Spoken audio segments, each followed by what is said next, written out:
క్రీస్తుని గురించిన సుజ్ఞానము అంటే ఒక సేవకుడు ఎట్లా అంటాడు, యేసు ప్రభు ఎవరో అనామకుడు కాదు, సుచరిత్ర కలిగిన దేవుడు. ఆమేన్. ఎవరు యేసు ప్రభు? ఒక సుచరిత్ర కలిగినటువంటి దేవుడు. అలాంటి దేవుని గురించిన జ్ఞానము చాలా చాలా మనందరికి కూడా అవసరము. మనల్ని దేవుడు జ్ఞానము లేని వారిగా మనల్ని సృష్టించలేదు. మనం జ్ఞానము కలిగిన వారిగా ఉండాలి అనే ఆయన కోరుకుంటున్నాడు. ఈ క్రీస్తు సుజ్ఞానం అనే దాంట్లో ఒక 5 అంశాలను మీకు చెప్పారు. అందులో రెండోది ఏంటిది? చెప్పండి. శరీర ధారణ అంటే శరీరాన్ని కలిగి ఉండటము. చివరిది రెండవ రాకడ. మూడవది మరణ పునరుద్ధానాలు. తర్వాత పరిశుద్ధాత్మ. ఇంకా 4 ఉప అంశాలు మిగిలి ఉన్నాయి మనకి. కాబట్టి ఈ సమయంలో నేను రెండవ అంశాన్ని మీకు నేను తెలియచేస్తాను. మీరందరూ కూడా మీ నోట్స్ని పొద్దున్న చెప్పాను కదా, ఈ మొదటి సెక్షన్ తర్వాత 4 పేజీలు మీరు వదిలిపెట్టండి. వదిలిపెట్టిన తర్వాత మరలా మీరు పైన క్రీస్తు సుజ్ఞానం అనే ముఖ్య అంశమని రాసి దానిలో ఉప అంశమని కింద రాసుకొని రెండవదిగా శరీర ధారణ అని మీరు రాసుకోండి. శరీర ధారణ అని రాసుకోండి. ఇంకోటి సరైన క్రమం రాసుకోకపోతే ఒక పేపర్ మీద రాసుకున్న తర్వాత మరలా మెయిన్ నోట్స్లో రాసుకోండి. అది కూడా మంచి పద్ధతే. కాబట్టి రెండవ అంశం ఏమిటంటే శరీర ధారణ. ఈ శరీర ధారణ అనే అంశంలో మొత్తము 6 అర్థాలు ఉంటాయి.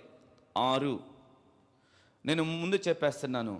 మొదటిది ఏంటంటే శరీర ధారణ అంటే ఏమిటి? మొదటిది శరీర ధారణ అంటే ఏమిటి? శరీర ధారణ అంటే ఏమిటి? రెండవది శరీరం అంటే ఏమిటి? మొదటిది ఏమన్నా శరీర ధారణ అంటే ఏమిటి? రెండవది శరీరం అంటే ఏమిటి? రాసుకున్నారా? రెండవది శరీరం అంటే ఏమిటి? శరీరం అంటే ఏమిటి?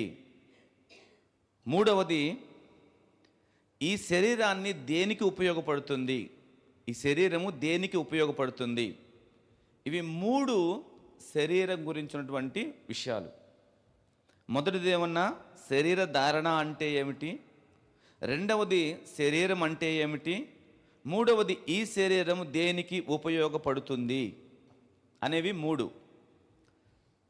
నాలుగవది ఇలాంటి శరీరాన్ని ఆయన ఎందుకు ధరించుకున్నాడు? నాలుగవదిగా ఇలాంటి శరీరాన్ని ఆయన ఎందుకు ధరించుకున్నాడు? నాలుగవది ఇలాంటి శరీరాన్ని ఎందుకు ధరించుకున్నాడు? ఐదవది ఆయన శరీరము ద్వారా మనకు ఎలాంటి మేలు కలుగుతుంది? ఆయన శరీరము ద్వారా మనకు ఎలాంటి మేలు కలుగుతుంది? అయిపోయినాయి. 5 రాసుకున్నారా? ఎలాంటి మేలు కలుగుతుంది? ఆరవది ఆయన శరీర ధారణ ద్వారా మనము ఎలాంటి అనుభవాలు నేర్చుకోవాలి? ఆరవది ఆయన శరీర ధారణ ద్వారా, ఆయన శరీరంగా రావటం ద్వారా మనం కూడా ఏమి నేర్చుకోవాలి అనేవి 6 మాటలుగా ఈ శరీరం ధారణ అనే మెయిన్ దాని కింద 6 వచనాలుగా లేదా 6 భాగాలుగా మీరు రాసుకోవాలి. మొదటిది శరీర ధారణ అంటే ఏమిటి? రెండవది శరీరం అంటే ఏమిటి? ఈ శరీరం దేనికి ఉపయోగపడుతుంది? నాలుగవది ఇలాంటి శరీరాన్ని ఆయన ఎందుకు ధరించుకున్నాడు? ఐదవది ఈ శరీరం ద్వారా, ఆయన శరీరం ద్వారా మనకి ఎలాంటి మేలు కలుగుతుంది? ఆరవది ఆయన శరీర ధారణ ద్వారా మనం ఏమి నేర్చుకోవాలి, అంటే ఆయన జీవితంలో నుంచి మనం ఏమి నేర్చుకోవాలి, లేకపోతే ఆయన శరీరధారంగా జీవించిన జీవితకాలం మనకి ఏమి నేర్పిస్తుంది అనే ఈ 6 అంశాలని ఇప్పుడు నేను మీకు ఒకటి తర్వాత అయిపోయింది కదా, కింద ఒక లైన్ వదిలిపెట్టేసి ఫస్ట్ది రాయండి. శరీర ధారణ అంటే ఏమిటి? ఒక లైన్ వదిలిపెట్టుకొని శరీర ధారణ అనగా ఏమి అంటే ఫస్ట్ది శరీర ధారణ అనే మెయిన్ అంశంలో నుంచి మొదటిది అట్లా అసలు శరీర ధారణ అంటే ఏమిటి రాసుకోవడం అయిపోతే నాకెళ్ళి చూశారనుకోండి, నేను మీకు చెప్తాను. శరీర ధారణ అంటే ఏమిటి?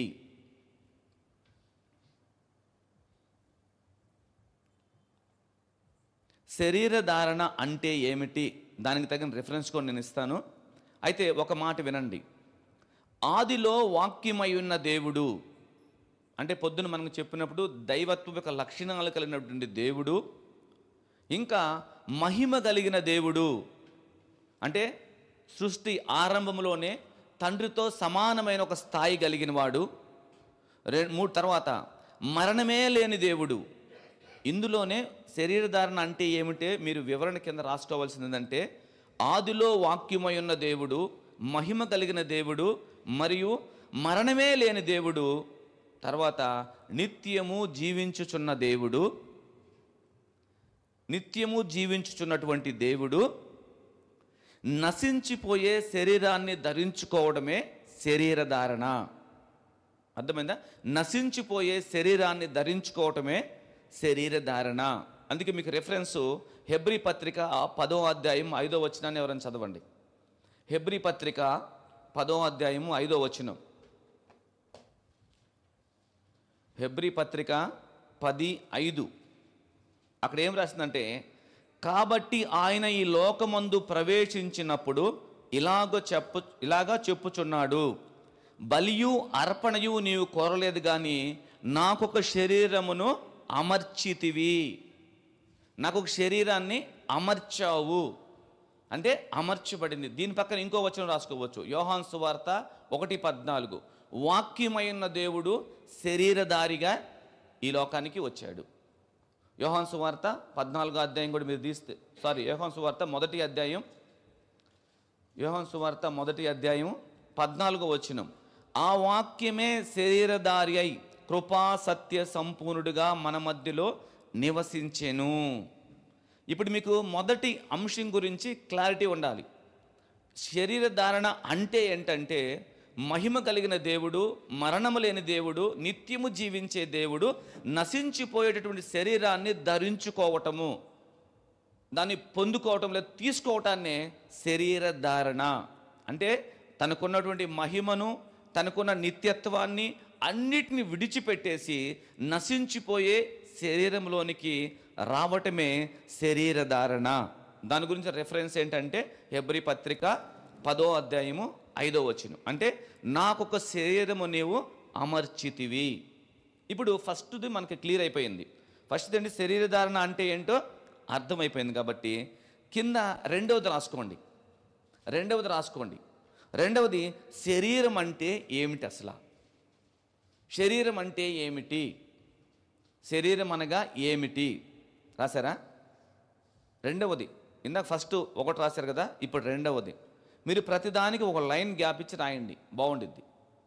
శరీరం అంటే ఏమిటి అంటే దాని కింద మొదటి అంశం ఏంటంటే రక్త మాంసములు కలిగినది.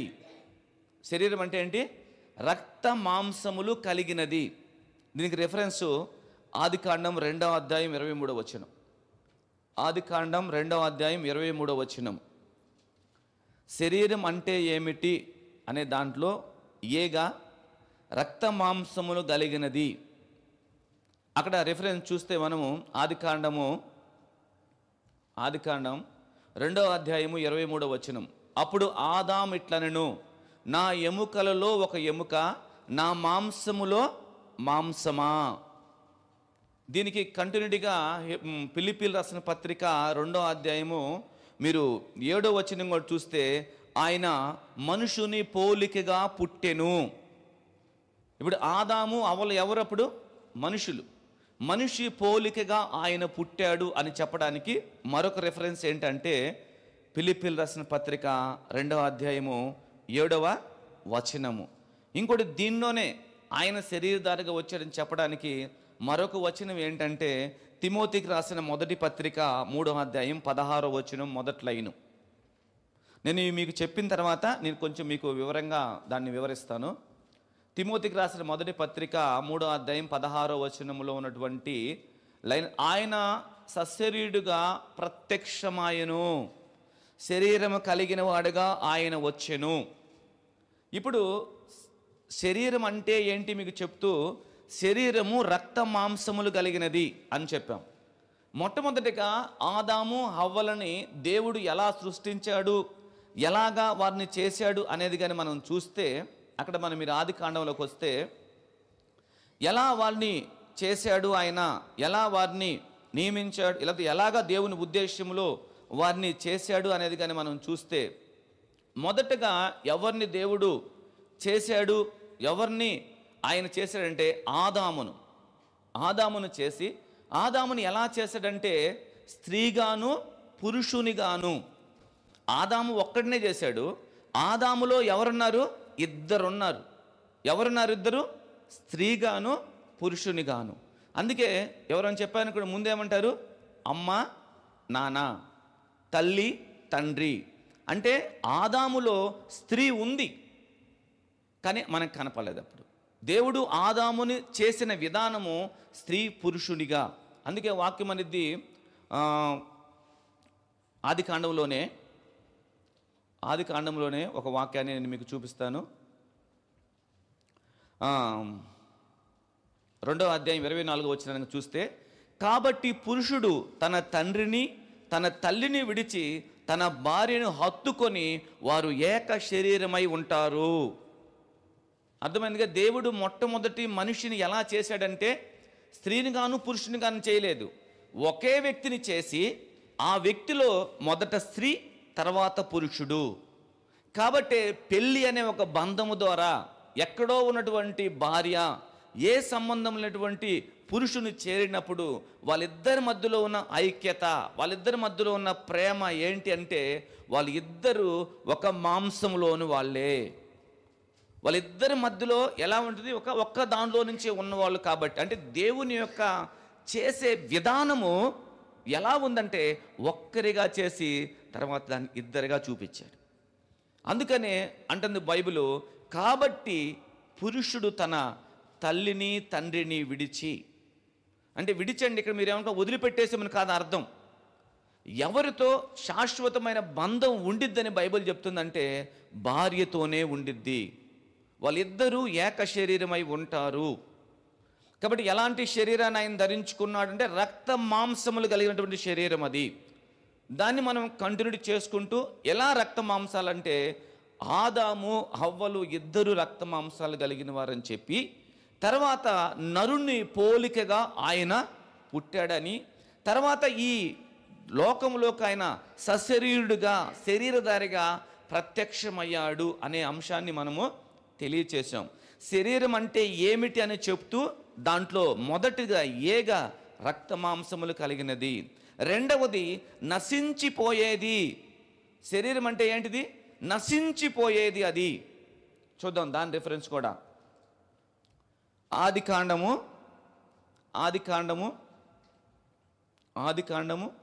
3వ అధ్యాయము 19వ వచనాన్ని కూడా మీరు రాసుకోండి.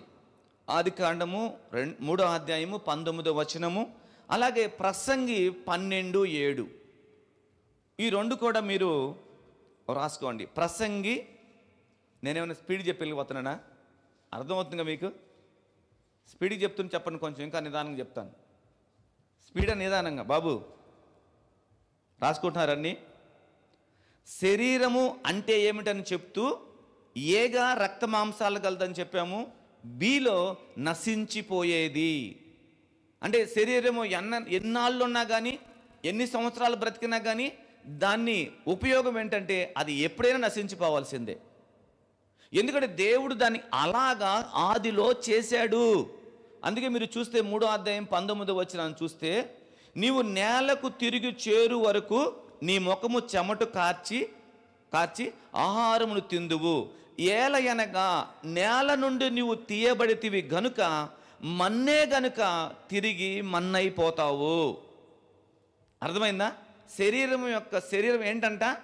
మన్నే. కాబట్టి తిరిగి ఇది ఏమైపోవాలి? మన్నే అయిపోవాలి. ప్రసంగిలో చెప్తాడు, 12:7 చెప్తాడు. ఏమని చూడండి, అది కూడా ఒకసారి చూడాలి. ప్రసంగి 12:7 అక్కడ ఏమని చెప్తున్నాడంటే, మన్నైనది అంటే వెనకటి వాళ్ళంటే అర్థం ఏంటి? ఆది కాండంలో మనం 3:19 చదివాం కదా. వెనకటికి మన్నైనది వెనకటి వల్లనే చాలు మరలా భూమికి చేరును. ఇప్పుడు మీకు అర్థం అవ్వాలి, మొదట మనం ఎవరిమి? చాలామంది అంటారు, నేను ఎవరో తెలుసా, నా గురించి నీకు తెలుసా, నా గొప్పతనం ఏందో నీకు తెలుసా? బైబిల్ అనేది సర్వ శరీరులు గడ్డిని పోలి ఉన్నారు, వారి అందమంతా ఆవిరైపోతుంది. పొద్దున పుట్టినటువంటి పువ్వు సాయంత్రానికి ఎలా రాలిపోతుందో శరీరములో ఉన్న ప్రతి ఒక్కరూ రాలిపోవాల్సిందే. భూమి మీద నీ జీవితపు దినాలు కొద్ది దినాలే. ఇందా మీరు చూసాం కదా, దేనిలో? దేవా, నా ఆయుష్ కాలమును లెక్కించుట నాకు నేర్పించు, నా జీవిత పరిమాణం నువ్వు బెత్తే అంత చేశావు అనేటువంటి మాటలు బైబిల్లో రాయబడి ఉన్నాయి.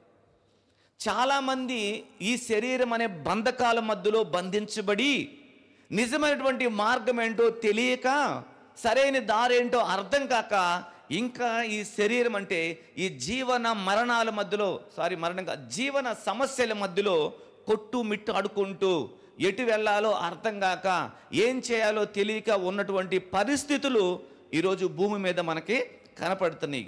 కానీ దేవుడు అంటాడు, మొదట నీవు మన్ను కాబట్టి మరలా నీవు మన్నుకే చేరాలి. ఇది శరీరం యొక్క లక్షణము. లేకపోతే శరీరం అంటే ఇది. శరీరం అంటే రక్త మాంసాలు కలిగింది. శరీరం అంటే మన్నైపోయేది, మట్టి అయిపోయేది, తిరిగి మరలా భూమికి చేరేది. ఎందుకంటే దేవుడు దీన్ని అలాగా చేశాడు. ఎలాగా? నువ్వైనా నేనైనా ఎవరు? మనము మన్నే. ఇప్పుడు ఈ మట్టికి రోజుకు ఎన్ని రంగులు హత్తుతున్నారు, ఎంత డిజైన్లు చేస్తున్నారు, ఎన్ని బ్యూటీ పార్లర్కి వెళ్ళి అలంకరించుకుంటున్నారు. అంటే ఇవన్నీ తప్పని నేను చెప్పడం లేదు, ఇవన్నీ తప్పంటలేదు. కానీ నశించిపోయే ఈ శరీరాన్ని, ఎందుకంటే నేను సందర్భోచనంగా తీసుకొని చెప్పాను, ఈ శరీరం గురించిన మేలు కూడా కొంత ఉంది బైబిల్లో మనం వాడుకునే దాన్ని బట్టి. అట్లా అని చెప్పి నేను చెప్పిందే కరెక్ట్ అని బాకండి. నేను ఇక్కడ తీసుకున్న అంశానికి సరిపోయినటువంటిని నేను జతపరిచి మీకు తెలియచేస్తున్నాను. నేను శరీరం అంటే రక్త మాంసముల మధ్యలో ఉండేది. ఈ రక్త మాంసాలు అంటే అనేకమైనటువంటి కోపానికి కానీ, ద్వేషానికి కానీ, పగకు కానీ, ఈర్ష్యకు కానీ, కక్షకు కానీ అన్నిటికీ నిలిచి ఉండే స్థానం ఇది. ఈ శరీరం ఎలాంటిదంటే కోపాన్ని రేపిద్ది, మత్సరం పడిద్ది. ఈ భూమి మీద ఉన్నప్పుడే ఏదో సాధించాలని పరిగెత్తుది, కానీ చివరికి ఏమీ చేయలేక, ఏమీ అనుభవించలేక విడిచి వెళ్ళిపోతుంది. అందుకే చూడండి, కొంతమంది యాక్సిడెంట్ అయిందనుకోండి, భార్యతో, కుటుంబ పిల్లలతో ఏం సంబంధం ఉండదు. ఉండిద్దా? ఒక్క నిమిషం నేను వెళ్ళి మా ఇంట్లో వాళ్ళని పలకరించి వస్తానంటే ఒప్పుకునిద్దా? ఒప్పుకోదు. బైబిల్ అనేది నరులారా తిరిగి రండి అని దేవుడు పిలిస్తే నువ్వు ఎక్కడున్నా, ఎక్కడ నిలబడినా ఇక నీకు దీంతో సంబంధం లేదు. ఈ భూమితో నీకు సంబంధం లేదు. ఇంకా నువ్వు సంపాదించిన ఆస్తి, అక్రమంగా సంపాదించిన ఆస్తి, అన్యాయంగా కట్టిన మిద్దెలు, మేడలు, వాడిని మోసం చేసి ఈయన్ని మోసం చేసి సంపాదించి దాచిపెట్టిన బ్యాంక్ బ్యాలెన్సులు అన్నీ ఏమైపోతాయి? నీకు పనికి రాకుండా పోతాయి. నీకైనా నాకైనా పనికిరావు. అంటే ఇలాంటి ఒక మర్తమైన శరీరంలో ఎప్పుడు రాలిపోయిద్దో, ఎప్పుడు పడిపోతుందో, ఎప్పుడు ఏమవుతుందో తెలియనటువంటి ఒక దిక్కుమాలినటువంటి పరిస్థితుల మధ్యలో ఈరోజు మన జీవన ఏమనాలి గమనము జరుగుతుంది. ఇలాంటి ఒక శరీరం, మీరు పడిపోయిన ఇంట్లోకి వెళ్ళి ఉండండి అని చెప్తే ఉంటారు? మీరు పడిపోయి మీరు అడుగు పెట్టగానే ఇంట్లో ఆ ఇల్లు, ఆ గుడిసి ఒకసారి ఇటు ఊగుతుంది అనుకో, తాగినోడు ఊగినట్టు ఊగుతుంది అనుకో, ఆ ఇల్లు ఉంటావా? ఈ భూమి కూడా అలా ఊగుతూనే ఉంది. ఎప్పుడు పోతుందో, ఎప్పుడు పడిపోతుందో అర్థం కాదు. ఇలాంటి ఒక గురి గమ్యము లేని శరీరాన్ని నువ్వు ధరించుకొని దీనిలోనే గొప్పవాడిగా ఉండాలని, దీనిలోనే ఉన్నతమైన స్థాయికి నేను ఎదగాలని పరిగెత్తుతూ పరిగెత్తుతూ పరిగెత్తుతూ ఎంతోమంది వారు పరుగు పందెంలో ఏమైపోతున్నారు? రాలిపోతున్నారు. ఒక గురి గమ్యం ఉండదు. బైబిల్లో చెప్తాడు, ఏమంటారంటే ఎక్కడి నుంచి వచ్చావో, నువ్వు ఎక్కడికి వెళతావో నీకు తెలుసా? తెలుసా మీకు? ఎక్కడి నుంచి వచ్చారో ఎక్కడికి వెళ్తారో మీకు తెలుసా? తెలియని గురి లేని గమ్యము. బైబిల్ కొంతమంది ఒక పాట ఉంది, తల్లి జాడ పిల్లకి తెలియదంట, పిల్ల జాడ తల్లికి తెలియనటువంటి పరిస్థితులు భూమి మీదకి రాబోతున్నాయి. మనం చూసాం కరోనా టైంలో ఎంతమంది గొప్పవాళ్ళు, పేరు ప్రఖ్యాతులు పొందిన వారు ఎలా చనిపోయారంటే దగ్గరుండి దహన సంస్కారాలు కూడా చేయలేని పరిస్థితులు. ఇంకా దగ్గరుండి వాళ్ళని ముఖం చూసేటటువంటి అదృష్టం కూడా చాలామందికి లేదు. నాకు తెలిసినటువంటి మేస్త్రి బాబాయ్, నాకు బాగా తెలుసు, చాలా నేను ఈరోజు హైదరాబాద్లో ఉన్నా అంటే దేవుడి తర్వాత నన్ను సహకరించి నన్ను బలపరిచింది ఆయనే. అలాంటి ఆయన కరోనా వచ్చి చనిపోతే వాళ్ళ కొడుకు అల్లంత దూరాన్ని చూసి వెనక్కి వచ్చేసాడు. అప్పుడు దాకా పేగు తెంచి పంచుకున్న బంధం ఏమైపోయింది? పెంచి పోషించి భుజాల మీద మోసిన బంధాలు ఏమైపోయినాయి? మరణానికి ఏది అడ్డము రాదు, మరణము దేన్ని ఆపదు. నీ భూమి మీద నీ గడియ ముగిసిందని చెప్పగానే నువ్వు ఉన్న ఫలంగా ఏమైపోవాలి? వెళ్ళిపోవాల్సిందే. అలాంటి ఒక శరీరము మనకుంది. అలాంటి శరీరాన్ని ఆయన ధరించుకున్నాడు. ఇప్పుడు మీకు అర్థమైంది కదా శరీరం అంటే ఏమిటి. ఈ శరీరానికి ఎంత ఖరీదైన వస్త్రాలు చుడతాము. చచ్చిపోయిన తర్వాత మేము ఒకసారి మా అక్కయ్య చనిపోయినప్పుడు కొత్తగా అద్దెంకులు వెళ్ళి షాపులు అడిగాం మేము. నేను అన్నాను, మా అక్కయ్య మన ప్రేమను బట్టి ఏమండి కొంచెం వైట్ అయిన ఖరీదైంది అని అన్నా నేను. సూర్యుని మేము వదిలి వెళ్ళాము ఆ రోజు. ఆయన అన్నమాట ఏందా, శవానికి ఏదైతే ఏమైందండి? అర్థమైంది మీకు? అసలు శవానికి ఏదైతే ఏమైంది? మట్టిలో పోయేదే కదా. ముక్కులో ఉన్నా, చెవులో ఉన్నా, ఎక్కడున్నా గట్టిగా లాక్కొని నీకు నాకు దానికి ఏం సంబంధం లేదన్నట్టు, ఏ విధమైన ప్రేమ లేదన్నట్టు, మనం ఏ విధమైనటువంటి స్వార్థం పనులంటే మట్టిలో పడేసి వచ్చేస్తాం. ఇంత మాత్రపు దానికి ఎన్ని హంగులో, ఎన్ని పొంగులో, ఎంత గర్వపు మాటలో చూసారా? ఇలాంటి ఒక శరీరము మనది. ఆయన అన్నాడు, ఏమైతే ఏదండి పడేస్తే అయిపోయేది కదా, దాంట్లో ఏముంది? అప్పుడు నేను ఆలోచించాను, నిజమే కదా, ఆ మాట కూడా నిజమే కదా. నేను పెట్టి మంచి ఖరీదైన పెట్టి ఉండాలి. ఏం మంచి చనిపోతే పెట్టి ఖరీదైన ఉంటే ఏముంటే ఏమైంది అంటే ఎలాంటి ఒక పనికి రానిది ఇలాంటి శరీరాన్ని దేవుడు ధరించుకుంటున్నాడు. దేవుడు ధరించుకోవడం చెప్పడం కన్నా శరీరం విలువ మనకు తెలవాలి. మీ జీవితపు దినాలన్నిట్లో మీరు ఎక్కువ సమయం దేనికి ఇచ్చారు? శరీరానికే. ఇది పోషణ. ఇది అడిగినప్పుడు తినాలి, చెప్పినప్పుడు అలంకరించాలి, ఇది ఎక్కడికి వెళ్ళమంటే అక్కడికి వెళ్ళాలి, ఆడు కూర్చోమంటే ఆడు కూర్చోవాలి, ఏది చేయమంటే అది చేయాలి, ఎవరిని కొట్టమంటే వాడిని కొట్టాలి, ఏడ దొంగతనం చేయమంటే ఆడు దొంగతనం చేయాలి. ఇవన్నీ చెప్పింది ఎవరు? ఇవన్నీ మనం చేసామా లేదా? మీరు ఒక వచనాన్ని చూడండి. తీతుకు రాసిన పత్రిక మీరు చూస్తే, తీతుకు రాసిన పత్రికలో 3వ అధ్యాయం 3వ వచనం ఇలా రాస్తుంది.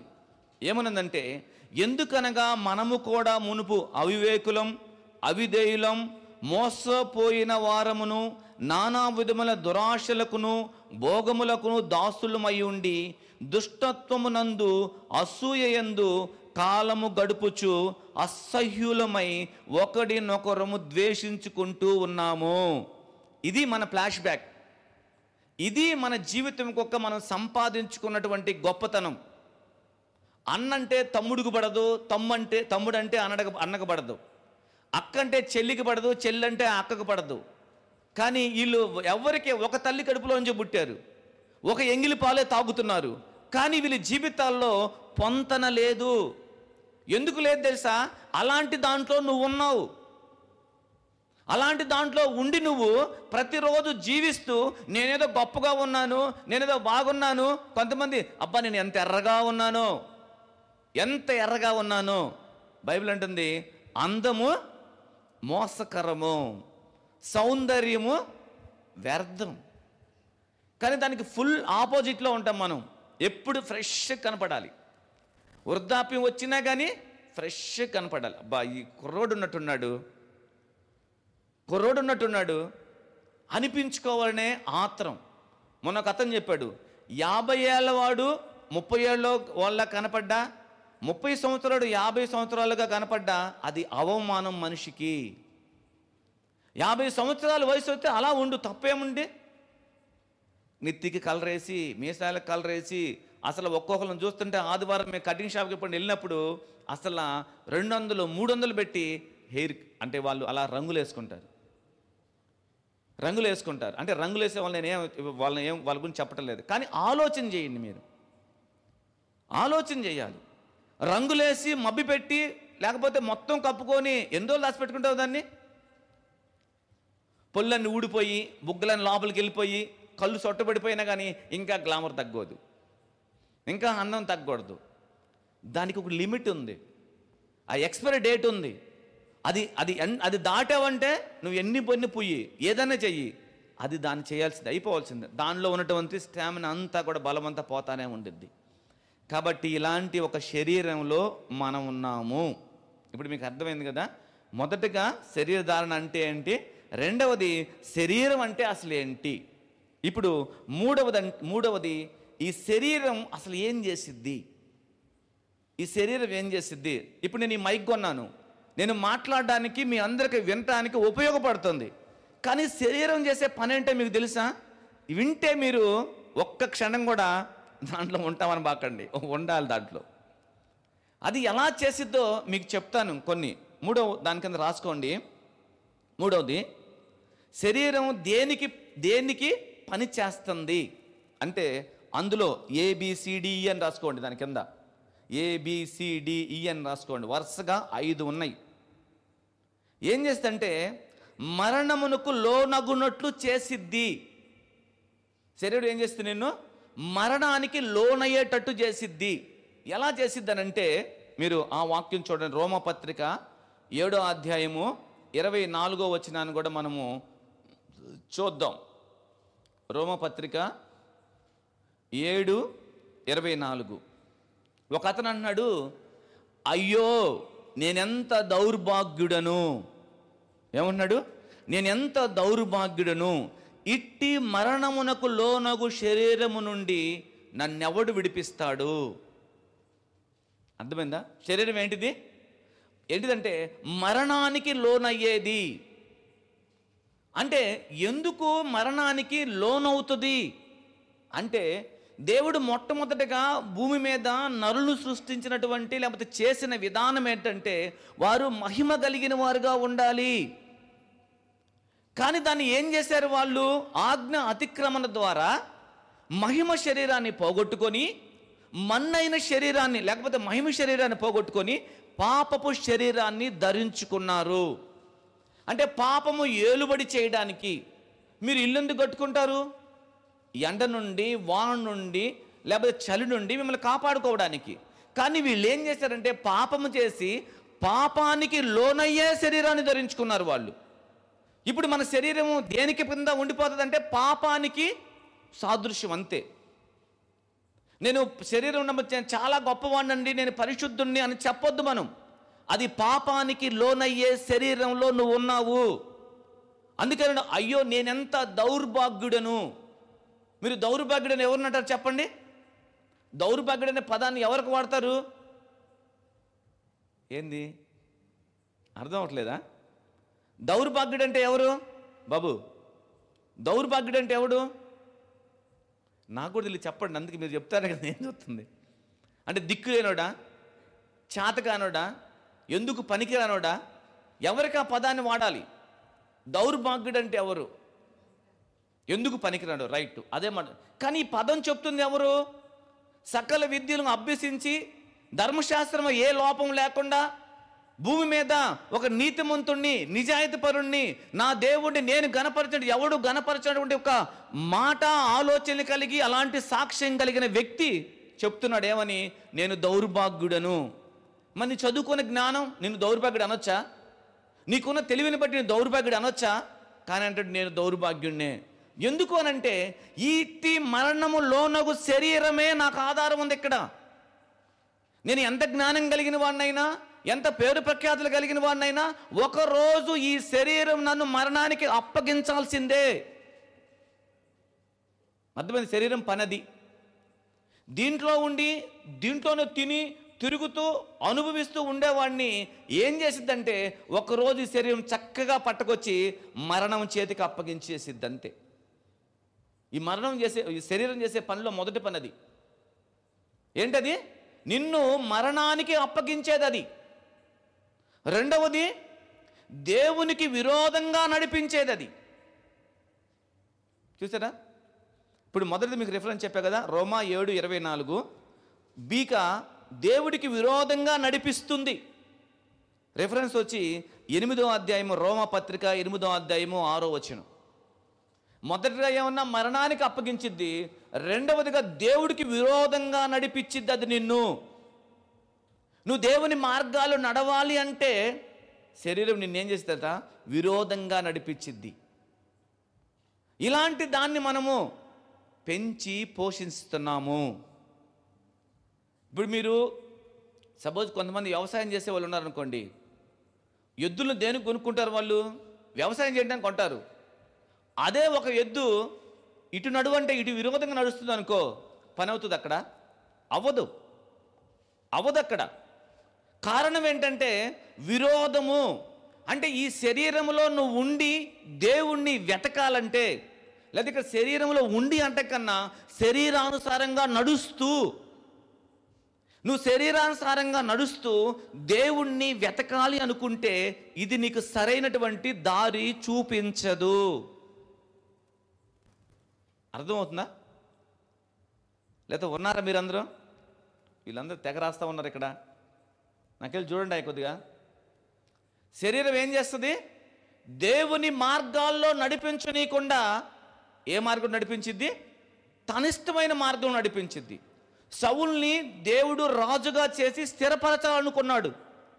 కానీ సౌలు శరీరానుసారమైన జీవితం కలిగినవాడు కాబట్టి దేవునికి విరోధమైన దారిలోనే వెళ్ళిపోయాడు. కారణం ఏంటంటే మత్సరం కలిగిన వాడు. ఇది శరీరం యొక్క లక్షణం. అసహ్యపడేవాడు అంటే ఒక దురాశ కలిగిన వాడు.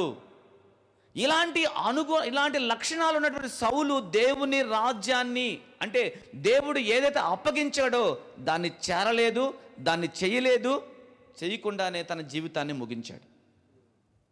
కాబట్టి శరీరము దేవునికి, శరీరానుసరమైన మనస్సు దేవునికి విరోధంగా తీసుకొని వెళ్తుంది. నిన్ను ఎక్కడ తీసుకెళ్తుంది? విరోధంగా తీసుకొని వెళ్తుంది.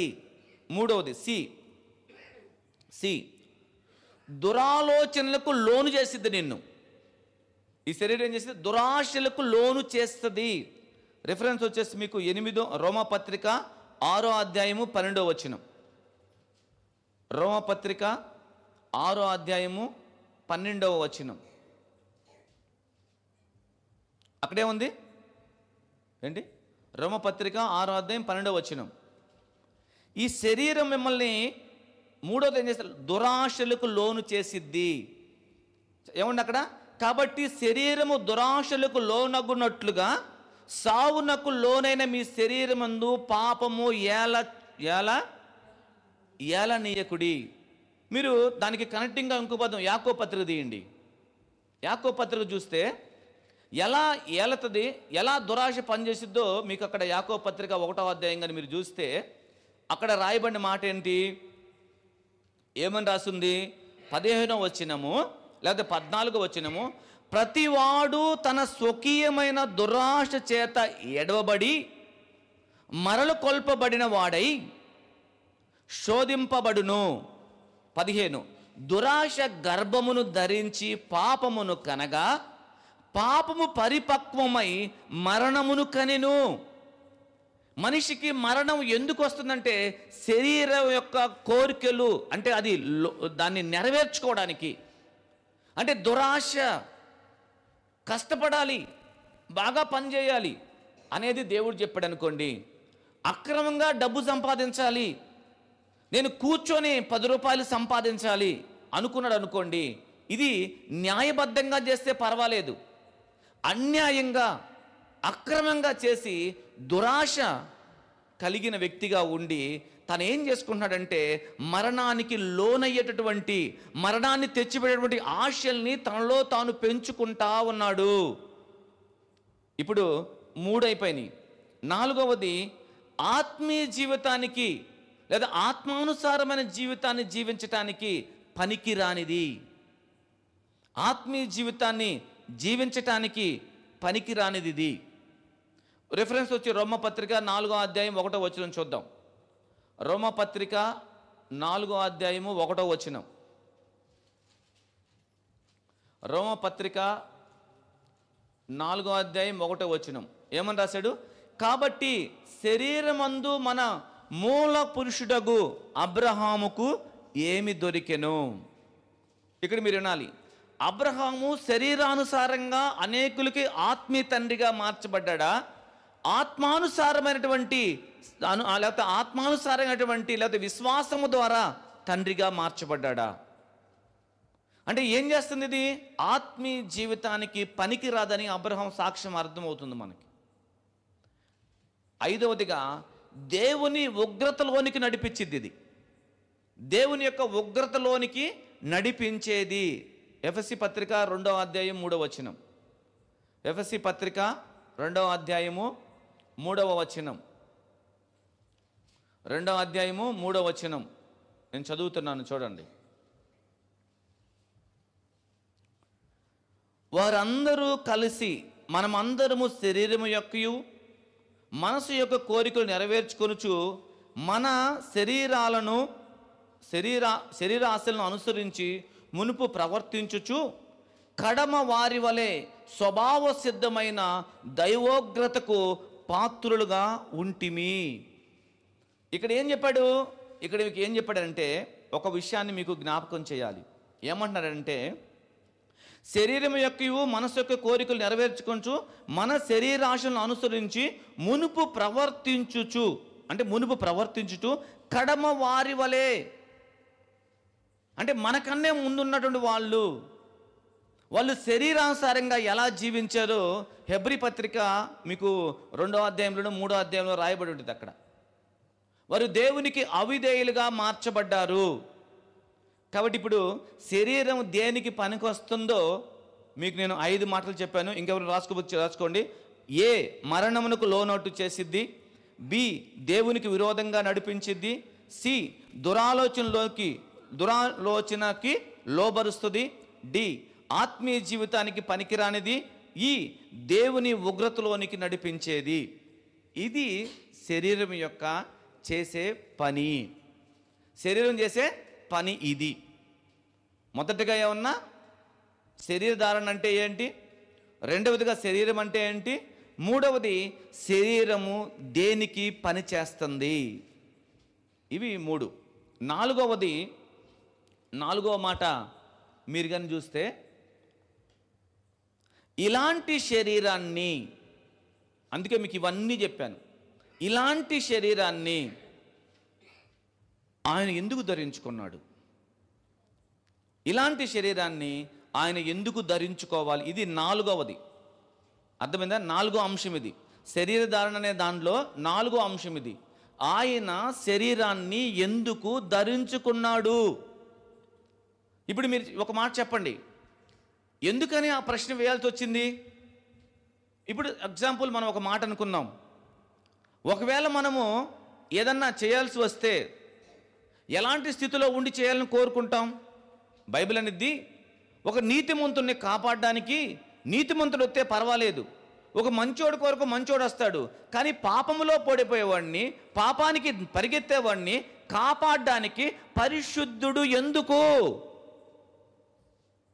ఎందుకని ఇలాంటి ఒక మర్తమైన శరీరాన్ని, ఎందుకు ఇలాంటి ఒక నశించిపోయే శరీరాన్ని, అవమానపరిచే శరీరాన్ని, మన్నైపోయే శరీరాన్ని, రక్తమాంసాలు కలిగే శరీరాన్ని యేసు ప్రభు ధరించుకోవాలి. కాసేపు మీరు ఒక పూట ఇదిగో బాబు ఒక దిక్కులేనిలాగా మీరు ఉండండి కాసేపు అంటే మనం ఉంటామా? నా గురించి నువ్వు చెప్పేది ఏంద్రా, నేను ఎలాంటి వాడినో నాకు తెలుసు అంటాడు. లేదా ఒక పాపం చేసినవాడు, ఒక దొంగతనం చేసినాడు, ఒక వ్యభిచారం చేసినవాడు లాగా నువ్వు ఉండండి కాసేపు ఉంటావా? మనం ఉండం, మనం ఒప్పుకోం. ఎందుకంటే మన విలువ తగ్గిపోతుంది కాబట్టి. కానీ యేసు ప్రభువు అవేమీ చూసుకోలేదు, ఏమీ ఆలోచన చేయలేదు. ఆయన చేసింది ఏంటంటే, నేను ఆ శరీరాన్ని ధరించుకోవాలి అంటే అర్థం ఏంటి? ధరింప చేశారు ఆయనకి. అందుకే చెప్పా కదా ఫస్ట్లోనే, హెబ్రీ పత్రిక 5:10లో ఆయనకు ఒక శరీరాన్ని అమర్చారు. ఇందులో ఉండి, ఈ నీచమైన దానిలో ఉండి, ఈ పనికిరాని దానిలో నువ్వు ఉండి మహిమ కలిగిన వాటిగా వీళ్ళని చెయ్యయ్యా అని చెప్పడానికి ఎవరికి చెప్పాడు? మన చేతికి ఉన్నటువంటి ఒక వ్యక్తిగా చెప్పింది, దేవునితో సమానమైన స్థితి కలిగిన ఆయనకి చెప్పాడు, ఇలా నువ్వు చెయ్యాలి. పొద్దున మనం ప్రార్థన చేసాం, తండ్రి నీ చిత్తము నేను నెరవేరుస్తాను, నీ చిత్తాన్ని నేను జరిగిస్తాను. జరిగించడానికే ఈ శరీరాన్ని ధరించుకున్నాడు. కాబట్టి 4వదిగా మనం చెప్తున్నాము, శరీరాన్ని ఎందుకు ఇలాంటి శరీరాన్ని ఎందుకు ధరించుకున్నాడు? మనం చేస్తే ఏదన్నా మంచిగా చేయి, కానీ ఇలాంటి దాన్ని ఎందుకురా నీకు అంటాం కదా. మనం ఏదైనా చేస్తే మంచిగా చేయి, విలువ కలిగిన దాన్ని చేయి, పనికి మాలదానికి ఎందుకు? ఇప్పుడు ఎవరైనా ఫ్రెండ్స్ ఉన్నారనుకో, సహవాసం చేస్తానుకో, పోయి నీకు ఆ పనికి మాలోడితో ఎందుకు సహవాసం అంటారు. పోయి ఎందుకు పనికిరా, ఇంట్లో వాళ్ళే వాళ్ళు నెట్టేశారా, వాడితో నీకు ఎందుకు సహవాసం అన్నట్టుగా యేసు ప్రభు అందరినీ, లేకపోతే అందరూ పనికిరానటువంటి భూమి మీద వీళ్ళందరి కొరకు నేను ఎలాగైనా వాళ్ళని రక్షిస్తాను, ఎలాగైనా వారిని నేను కాపాడుతానని మనలాంటి ఒక శరీరాన్ని ఆయన ఎంచుకున్నాడు. ఏం చేశాడు? ఎంచుకున్నాడు. నేను వెళ్తాను దీనికోసం అన్నాడు. అందులో ఒక 3 మాటలు రాశాను నేను. అందులో 3 మాటలు ఉన్నాయి. ఇలాంటి శరీరాన్ని ఎందుకు ధరించుకున్నాడు? మొదటిగా పాప పరిహారార్థ బలిగా, అంటే పాప పరిహారార్థ బలి కోసం తీసుకున్నాడు. పాప పరిహారార్థ బలి కోసం. దాంట్లోనే ఇంకొక మాట ఏంటంటే పరిశుద్ధపరచటానికి. 2 మాటలు అందులో, ఏలోనే 2 మాటలు. ఏంటి? పాప పరిహారార్థ బలి కోసం తీసుకున్నాడు. రెండవది పరిశుద్ధపరచటానికి తీసుకున్నాడు. మొదటి దానికి రెఫరెన్స్ హెబ్రీ పత్రిక 10వ అధ్యాయము 1 నుంచి 18 దాకా రాసుకుంటే మీకు అర్థమైంది మొత్తం. హెబ్రీ పత్రిక 10వ అధ్యాయంలో 1వ వచనం నుండి 18వ వచనం వరకు పరిశుద్ధపరిచినాడని చెప్పడానికి హెబ్రీ పత్రికలోనే 10వ అధ్యాయంలోనే 9, 8, 9, 10 వచనాలని నేను హైలైట్ చేశాను. ఒకసారి అవి మీకు చదివి వినిపిస్తాను నేను. హెబ్రీ పత్రిక 10వ అధ్యాయము 9, 10 వచనాలు నేను మీకు చదివి ఒకసారి వాటిని వినిపిస్తాను. ఏమంటే 9వ వచనం ఏమంటే, ఆయన నీ చిత్తము నెరవేర్చుటకు ఇదిగో నేను వచ్చి ఉన్నానని చెప్పుచున్నాడు. ఇవన్నీ ధర్మశాస్త్రం చొప్పున అర్పింపబడుచున్నవి. ఆ రెండవ దాన్ని స్థిరపరచుటకు మొదటి దాన్ని కొట్టివేయుచున్నాడు. 10వ వచనం, యేసుక్రీస్తు యొక్క శరీరము ఒక్కసారే అర్పించబడుట చేత ఆ చిత్తమును బట్టి ఆయన మనలను పరిశుద్ధపరచి ఉన్నాడు. పరిశుద్ధపరిచి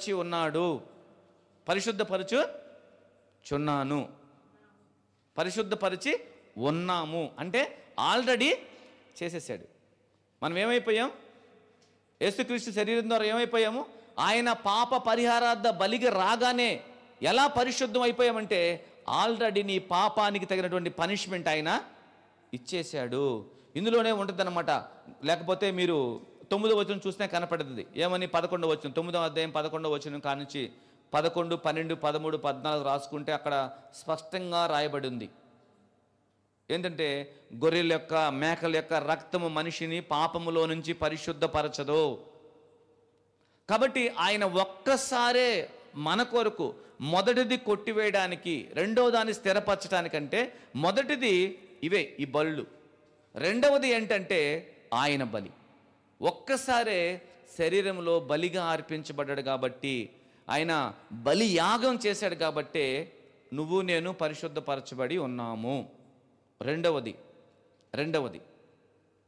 ఈ యొక్క పాప పరిహారార్థ బలి దేనికోసం జరిగిందనంటే, మరణములోనున్న వారిని విడిపించటానికి. మరణములో నుండి వారిని విడిపించటానికి. ఇక్కడ మీకు కొంచెం కన్ఫ్యూజ్గా ఉండొచ్చు. నేనేం చెప్తాను, ఇలాంటి శరీరాన్ని ఎందుకు ధరించుకున్నాడంటే పాప పరిహారార్థ బలి కోసం ఉన్నాడు, పరిశుద్ధపరిచాడు. ఎందులో నుంచి పరిశుద్ధపరిచాడు మనకు తెలియాలంటే హెబ్రీ పత్రిక 2వ అధ్యాయం 14వ వచనాన్ని చదివితే, హెబ్రీ పత్రిక 2వ అధ్యాయము 14వ వచనం చదివితే, కాబట్టి ఆ పిల్లలు రక్త మాంసములు గలవారైనందున ఆ ప్రకారమే మరణము యొక్కయు బలము గలవాణ్ణి అనగా అపవాదిని మరణము ద్వారా నశింపజేయుటకు జీవితకాలమంతయు మరణ భయము చేత దాస్యమునకు లోబడిన వారిని విడిపించుటకు ఆయన కూడా రక్త మాంసములు గలవాడాయను. తర్వాత కింద ఏమంటే ఏలయనగా ఆయన ఎంత మాత్రము దేవదూతల స్వభావమును ధరించుకొనక అబ్రహాము సంతానం యొక్క స్వభావమును ధరించుకున్నాడు. కావున ప్రజలు పాపములకు పరిహారము కలగజేయుటకై దేవుని సంబంధమైన కార్యముల్లో కనికరమును నమ్మకము గల ప్రధాన యాజకుడకు నిమిత్తము అన్ని విషయముల్లో ఆయన తన సహోదరుల వంటి వాడు కావలసి వచ్చెను. ఇందుకు ఆయన ఈ శరీరంలోకి రావాలి అంటే ఇది చాలా పెద్ద ఇదనమాట. ఏంటంటే అబ్రహాము యొక్క స్వభావం లేదా అబ్రహాం యొక్క సంతానం యొక్క స్వరూపాన్ని ధరించుకున్నాడు మెయిన్. ఎందుకంటే దేవుడి ద్వారా పలకబడిన వాగ్దానం నెరవేర్చబడ్డానికి. ఎప్పుడైతే అబ్రహాము సంతానము పాపమునికి దాస్యంగా మారిపోయారో, వారు పాపములో నుంచి బయటికి రాక ఈ జీవన మరణాల మధ్యలో కొట్టుకుంటూ మరణం అనే బంధకాల మధ్యలో బంధించబడి వాళ్ళు ఇంకా బయటికి రాలేని పరిస్థితుల్లో ఆయన కూడా రక్త మాంసములు గలవాడుగా మార్చబడ్డాడు. మీకు అర్థమవుతుందా? అర్థమవుతుందా? మీకు చెప్పాడు రేపు పొద్దున ఖచ్చితంగా వీటిలో ప్రశ్నలు అడుగుతారు. ఎందుకంటే ఈ రికార్డ్ చేసింది ఆయన వింటాడు, మొత్తం విని మీరు ఏం చెప్పారు, మీరు ఏమన్నా ఖచ్చితంగా మిమ్మల్ని అడుగుతారు. కాబట్టి మీరు దాని గురించిన క్లారిటీ ఉండాలి ఖచ్చితంగా. ఒకవేళ మీకేమైనా డౌట్ ఉంటే పొద్దున ఇప్పుడు ఈ రాత్రిలోనే ఏమైనా ఉంటే మమ్మల్ని అడగండి. ఎవరి సబ్జెక్ట్ గురించి వాళ్ళు ఏమైనా ఎలా ప్రిపేర్ అయ్యారో దాని ఉద్దేశం ఏంటో అన్ని వివరంగా తెలియచేస్తారు. మీకు మంచిగా తెలుసుకొని ఉండటం చాలా ముఖ్యం. అందుకే ఇలాంటి ఒక మరణాన్ని గెలవడానికి ఆయన కూడా రక్త మాంసములు గలవాడుగా అయ్యాడు. పాపము ఎలా పరిహరించబడిందంటే పరిశుద్ధుని యొక్క రక్తము చిందించబడాలి. పరిశుద్ధుని యొక్క రక్తం చిందించబడాలి. ఆయన దేవదూత స్వభావంలో ఉన్నాడనుకోండి, దేవదూతలకు రక్తం ఉండిద్దా? మరి రక్తం లేకపోతే ఎలాగా మరి ఆ ఒక్క సహోదరుని విడిపిస్తాడు? అంటే ఈ శరీరాన్ని ధరించుకోవడానికి ముఖ్య ఉద్దేశం ఏంటంటే ఆయన కూడా రక్త మాంసములు కలిగిన వాడుగా రావాలి. ఈ రక్త మాంసములు కలిగిన వాడుగా వస్తే ఈ శరీరం ఆయన్ని బంధించి వేసి ఎలాగైనా కానీ ఈ శరీరంలోంచి బయటికి రానివ్వకుండా ఆయన్ని అవమానించి నిందల పాలు చేసి అది చేసి ఇది చేసి ఆయన నా వల్ల కాదు ప్రభు అనేటట్టు చేయాలని శరీరము కాసుకొని కూర్చుందనమాట. చూద్దాం. అంటే అపవాది యొక్క ఆయుధము శరీరం, అపవాది యొక్క నివాస స్థలం మన దేహమే. ఎందుకంటే మన కోరికలన్నీ భూ సంబంధంగా ఉంటాయి. మనం కోరుకునేదంతా ఎదుటివారి నాశనం కావాలని కోరుకుంటాం, ఎదుటివారి క్షేమాన్ని మనం కోరుకోం. ఒక అతను అడిగాడు, ఏంటి నువ్వు ఇక్కడికి వచ్చావు, నీతో ఏం పని అంటే, నాకు అవసరమైన వస్తువు ఒకటి ఇక్కడ ఉందని చెప్పాడంట. ఏముంది, ఏ వస్తువు ఏంది చూడండి అంటే, నువ్వే నా అవసరమైన వస్తువు అని చెప్పిందంట.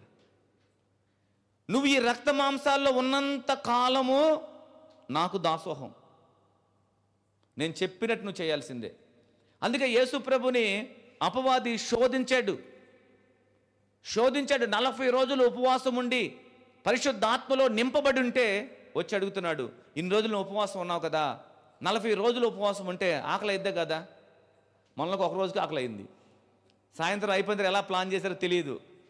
ఒకళ్ళు చెప్పారంటే 9 అయితే మేము పరారైపోతాం, ఎవరు ఉండమని అని చెప్పారంటే. ఇక్కడ 9 అయిందంటే ఇంక మీకు ఎవరు కనపడరు, సూర్యుడు అని ఉంటాడు, నువ్వు ఉంటావు, ఇద్దరు చెప్పుకోవాల్సిందని చెప్పారంట. అంటే వాళ్ళ ఏర్పాట్లో వాళ్ళు ఉన్నారు. ఎందుకంటే వాళ్ళ శరీరము దానికి సహకరించడంలా, అంటే తినకపోతే వాళ్ళ శరీరము పని చేయటం లేదు. ఇది శరీరం యొక్క తత్వం, ఇది శరీరం యొక్క అలా దానికి చేస్తేనే అది సరిగా పనిచేసిద్ది. ఇలాంటి శరీరంలో ఉండి 40 రోజులు ఆయన ఏం తినకుండా ఉంటే అపవాది వచ్చాడు. వచ్చి నువ్వు దేవుని కుమారుడు కదా, చెప్పు ఏం చేయాలి? ఈ రాళ్ళని రొట్టెలు చేసుకొని తినొచ్చుగా నువ్వు. ఏమన్నాడు? ఈ రాళ్ళని రొట్టెలు చేసుకో. రొట్టె అని ఎందుకు వాడుతున్నాడు? 40 రోజుల నుంచి ఆయనకు అన్నం లేదు కాబట్టి. అంటే మన బలహీనతలో వాడికి బలంగా పనిచేయడానికి మనమే దారి చూపిస్తాం. నీ శరీరంలో మంచి ఏదో నివసింపదు అని చెప్పినా మనం ఏముందో లేదో చూసుకోం. మళ్ళీ ఇన్ని మనం పెట్టుకొని మళ్ళీ మనం దేవుని దగ్గరికి వెళ్ళి నాకెందుకు నువ్వు సహాయం చెయ్యవు? చెప్పు గబు చెప్పు, ఎందుకు చేయవు నాకు సహాయం? నేను నీ కొరకు ఇన్ని చేశాను, ఇన్ని చేశాను. అయ్యని అడగట్లా, నువ్వు నా కోసం ఎలా బ్రతికావు చెప్పు అంటాడు ఆయన. అంతే. ఇప్పుడు ఆయన అడిగాడు ఎప్పుడు అపవాదికి, మనుషుడు రొట్టె మూలంగా కాదు కానీ దేవుడి నోట నుంచి పలికే ప్రతి మాట వల్ల బ్రతుకుతాడు అని చెప్పాడు. ఆ మాటకి అపవాదికి చెంప చెల్లుమనింది. అది ఇదేంద్ర ఈ రకం కొట్టాడు, నేను శరీరంలో ఉండి ఇట్ట కొట్టాడేంద్ర అనుకున్నాను. సరే ఇప్పుడే ఇంకోటి చెప్తాను నేనని చెప్పేసి ఇంకో ప్రశ్న వేసింది. ఏమని చెప్పింది తెలుసా? ఎత్తైన స్థలంలోకి తీసుకొని వెళ్ళి ఒక్క గడియలో అనుందా, ఒక్క నిమిషం అనుందా, ఒక్క గడియలో ఈ ప్రపంచం మొత్తం చూపించింది. ప్రపంచం మొత్తం చూపించి ఇదంతా నాదే, ఒక్కసారి నువ్వు నా కాళ్ళకి దండం పెట్టు అని చెప్పింది. అంటే మనం ఏస్తాం, ఓరే నాయనో ఈ రోజుల్లో ఇక్కడ భూమిలో దరిద్రులాగా మనం ఏడ బతుకుతాం సార్, దీనికి కాళ్ళకి దండం పెడితే ఒక్కరోజే కదా, చూడకుండా ఏదో చెప్పేస్తే దండం పెడితే అయిపోయింది, భోగభాగ్యాలతో మనం బతుకుతాము అని యేసుప్రభు అనుకోలేదు. ఏమన్నాడు? తిని మత్తయి సువార్త 4వ అధ్యాయం ఏమని చెప్పాడు? మత్తయి సువార్త 4వ అధ్యాయంలో ఏం చెప్పాడు చూడండి. ఏమన్నాడు? ప్రభు అయిన నీ దేవుణ్ణి నీవు శోధింపవలదు. ఏం చేయకూడదు? శోధించకూడదు. మనం ఎన్నిసార్లు శోధించటం లేదు? దేనికోసం మీరు శోధిస్తున్నారు? ప్రభు నేను ప్రార్థన బాగా గంటల కొద్ది చేయాలని శోధించారు దేవుణ్ణి. ప్రభు నేను ఎక్కువ ఉపవాసాలు ఉండి ఇదిగో ఆత్మలో అభివృద్ధి పొందాలని దేవుని శోధించారా? పక్కనోడికి అది ఉంది, నాకు ఇది ఎందుకు లేదు? పక్కనోడికి ఇచ్చావు, నాకెందుకు ఇవ్వు నువ్వు? ఎలా కోరుకుంటారు వీళ్ళంటే, ఇద్దరు మనుషులు కోరుకుంటున్నారు. ఏమని తెలుసా? నువ్వు ఏదైనా నేను ఇస్తానని దేవుడు చెప్తే వాళ్ళిద్దరు అడుగుతున్నారు కాబట్టి ఇది ఎట్లాగైనా నేను కోరుకుంది వీడు కోరుకుంటాడని చెప్పేసి వాడేమంటాడంటే నాకు ఒక కన్ను చాలని అడిగాడంట. ఒక కన్ను బాగుంటే చాలన్నాడంట. పక్కనోడు ఏమడిగాడు? నాకు 2 కన్నులు బాగుండాలి అడిగాడు. వాడికంటే వీడు ఎక్కువ ఉండాలి కదా. వీడు గమనించి ఒరే వీడేంది ఎవరైనా తేడా అవుతుందంటే నాకు 1 దెబ్బ చాలు అన్నాడంట. లేకపోతే నాకు ఒక 20 దెబ్బలు చాలు అన్నాడంట. వాడికి 20 దెబ్బలు కొట్టాడు. తర్వాత వీడికి డబ్బులు కావాలి కదా, వాడికి ఎన్ని కావాలి? 40 దెబ్బలు కావాలి. ఇద్దరు బతుకుతారు అసలు? మనుషులు కోరికలు అలా ఉంటే వీడిని మించి వాడు, వాడిని మించి వీడు, వీడిని మించి వాడు. ఇలాగా యేసుప్రభు దగ్గర కూడా వస్తే శోధించొద్దు, గుర్తుపెట్టుకో అని చెప్పాడు. అరణ్యములో పితరులు ఆయన ఏం చేశారు? శోధించారు. అది దేవుడు ఎందుకు ఇయ్యలేదో ఏం చేయలేదో మనకు తెలియదు. అవన్నీ నాకు ఇప్పుడు కావాలి. చిన్నపిల్లలు కానీ ఎట్లా అడుగుతారు, ఖచ్చితంగా ఇప్పుడు ఇస్తావా ఇవ్వ, నువ్వు ఏమన్నావు నాకు అనవసరం అలా అన్నారు. 3వ దానికి వస్తే ఏమన్నాడు? 3వ దాంట్లో ఏమని చెప్తున్నాడు? మీరు మత్తయి సువార్త 8వ అధ్యాయంలో ఒక మిగులు ఎత్తైన కొండ మీదకి ఆయన తోడుకొని పోయి, ఇది నిందా చెప్పాను కదా, పైంది మీరు చూడండి. అంతటా లేకపోతే 5వ వచనం, అంతటా అపవాది పరిశుద్ధ పట్టణంకు ఆయన తీసుకొని పోయి దేవాలయపు శిఖరము ఆయన నిలబెట్టి నీవు దేవుని కుమారుడు అయితే కిందకు దూకు. ఎత్తైన స్థలం నిలబెట్టి ఏం చెప్తుంది? నువ్వు దేవుని కుమారుడు అయితే కిందకు దూకు. ఆయన నీ గురించి ఒక మాట చెప్పాడు. ఏంటంటే ఆయన నిన్ను గురించి తన దూతలకు ఆజ్ఞాపించుచును, నీ పాదం ఎప్పుడైనా రాతికి తగలకుండా వారు నిన్ను చేతులతో ఎత్తుకుంటారని రాసి పెట్టిందిగా. నీ పాదానికి రాయి తగలకుండా వాళ్ళు కాపాడుతారని రాసి పెట్టారు కదా. మరి దూకుతానికి నీకేం అభ్యంతరం? నీ దేవుడి మీద నీకు నమ్మకం లేదా? నీ దేవుడి మీద నీకు అంత చేస్తాడని క్లారిటీ లేదా? అంటే రెచ్చగొడుతుంది అన్నమాట. ఎందుకు? ఎట్లాగైనా కానీ దూకి దేవుడు చెప్పని దాన్ని చెయ్యాలని. ఇలాగా ప్రతిరోజు మన జీవితంలో అపవాది తోట ఎన్నో ఎన్నో ఎన్నో పోరాటాలు జరుగుతూ ఉంటాయి. అందుకనే తన సహోదరుల్ని ఆ మరణం అనే బంధకంలో నుంచి విడిపించటానికి ఆయన కూడా రక్త మాంసములు కలిగిన వాడు. బైబిల్లో ఇంకొక పదంగా మీరు చూస్తే, ఇంకో వాక్యాన్ని మీకు చూస్తే హెబ్రీ పత్రిక 2వ అధ్యాయంలోనే ఇంకొక మాట కూడా మీకు కనపడుతుంది.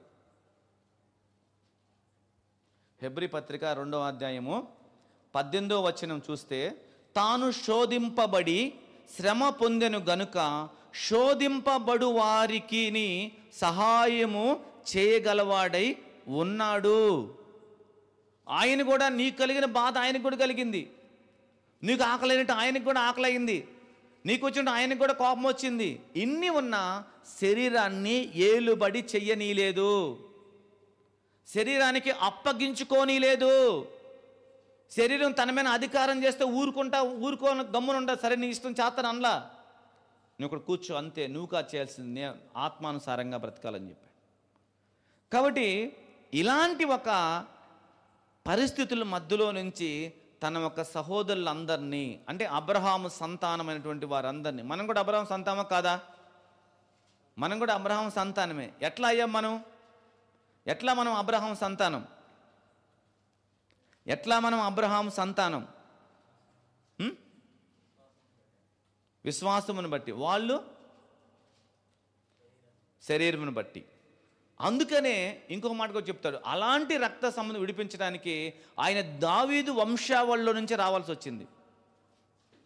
ఇలాంటి శరీరం ఎవరి వంశావళి ధరించుకున్నాడంటే దావీదు వంశావళిలో నుంచి వచ్చాడు ఆయన.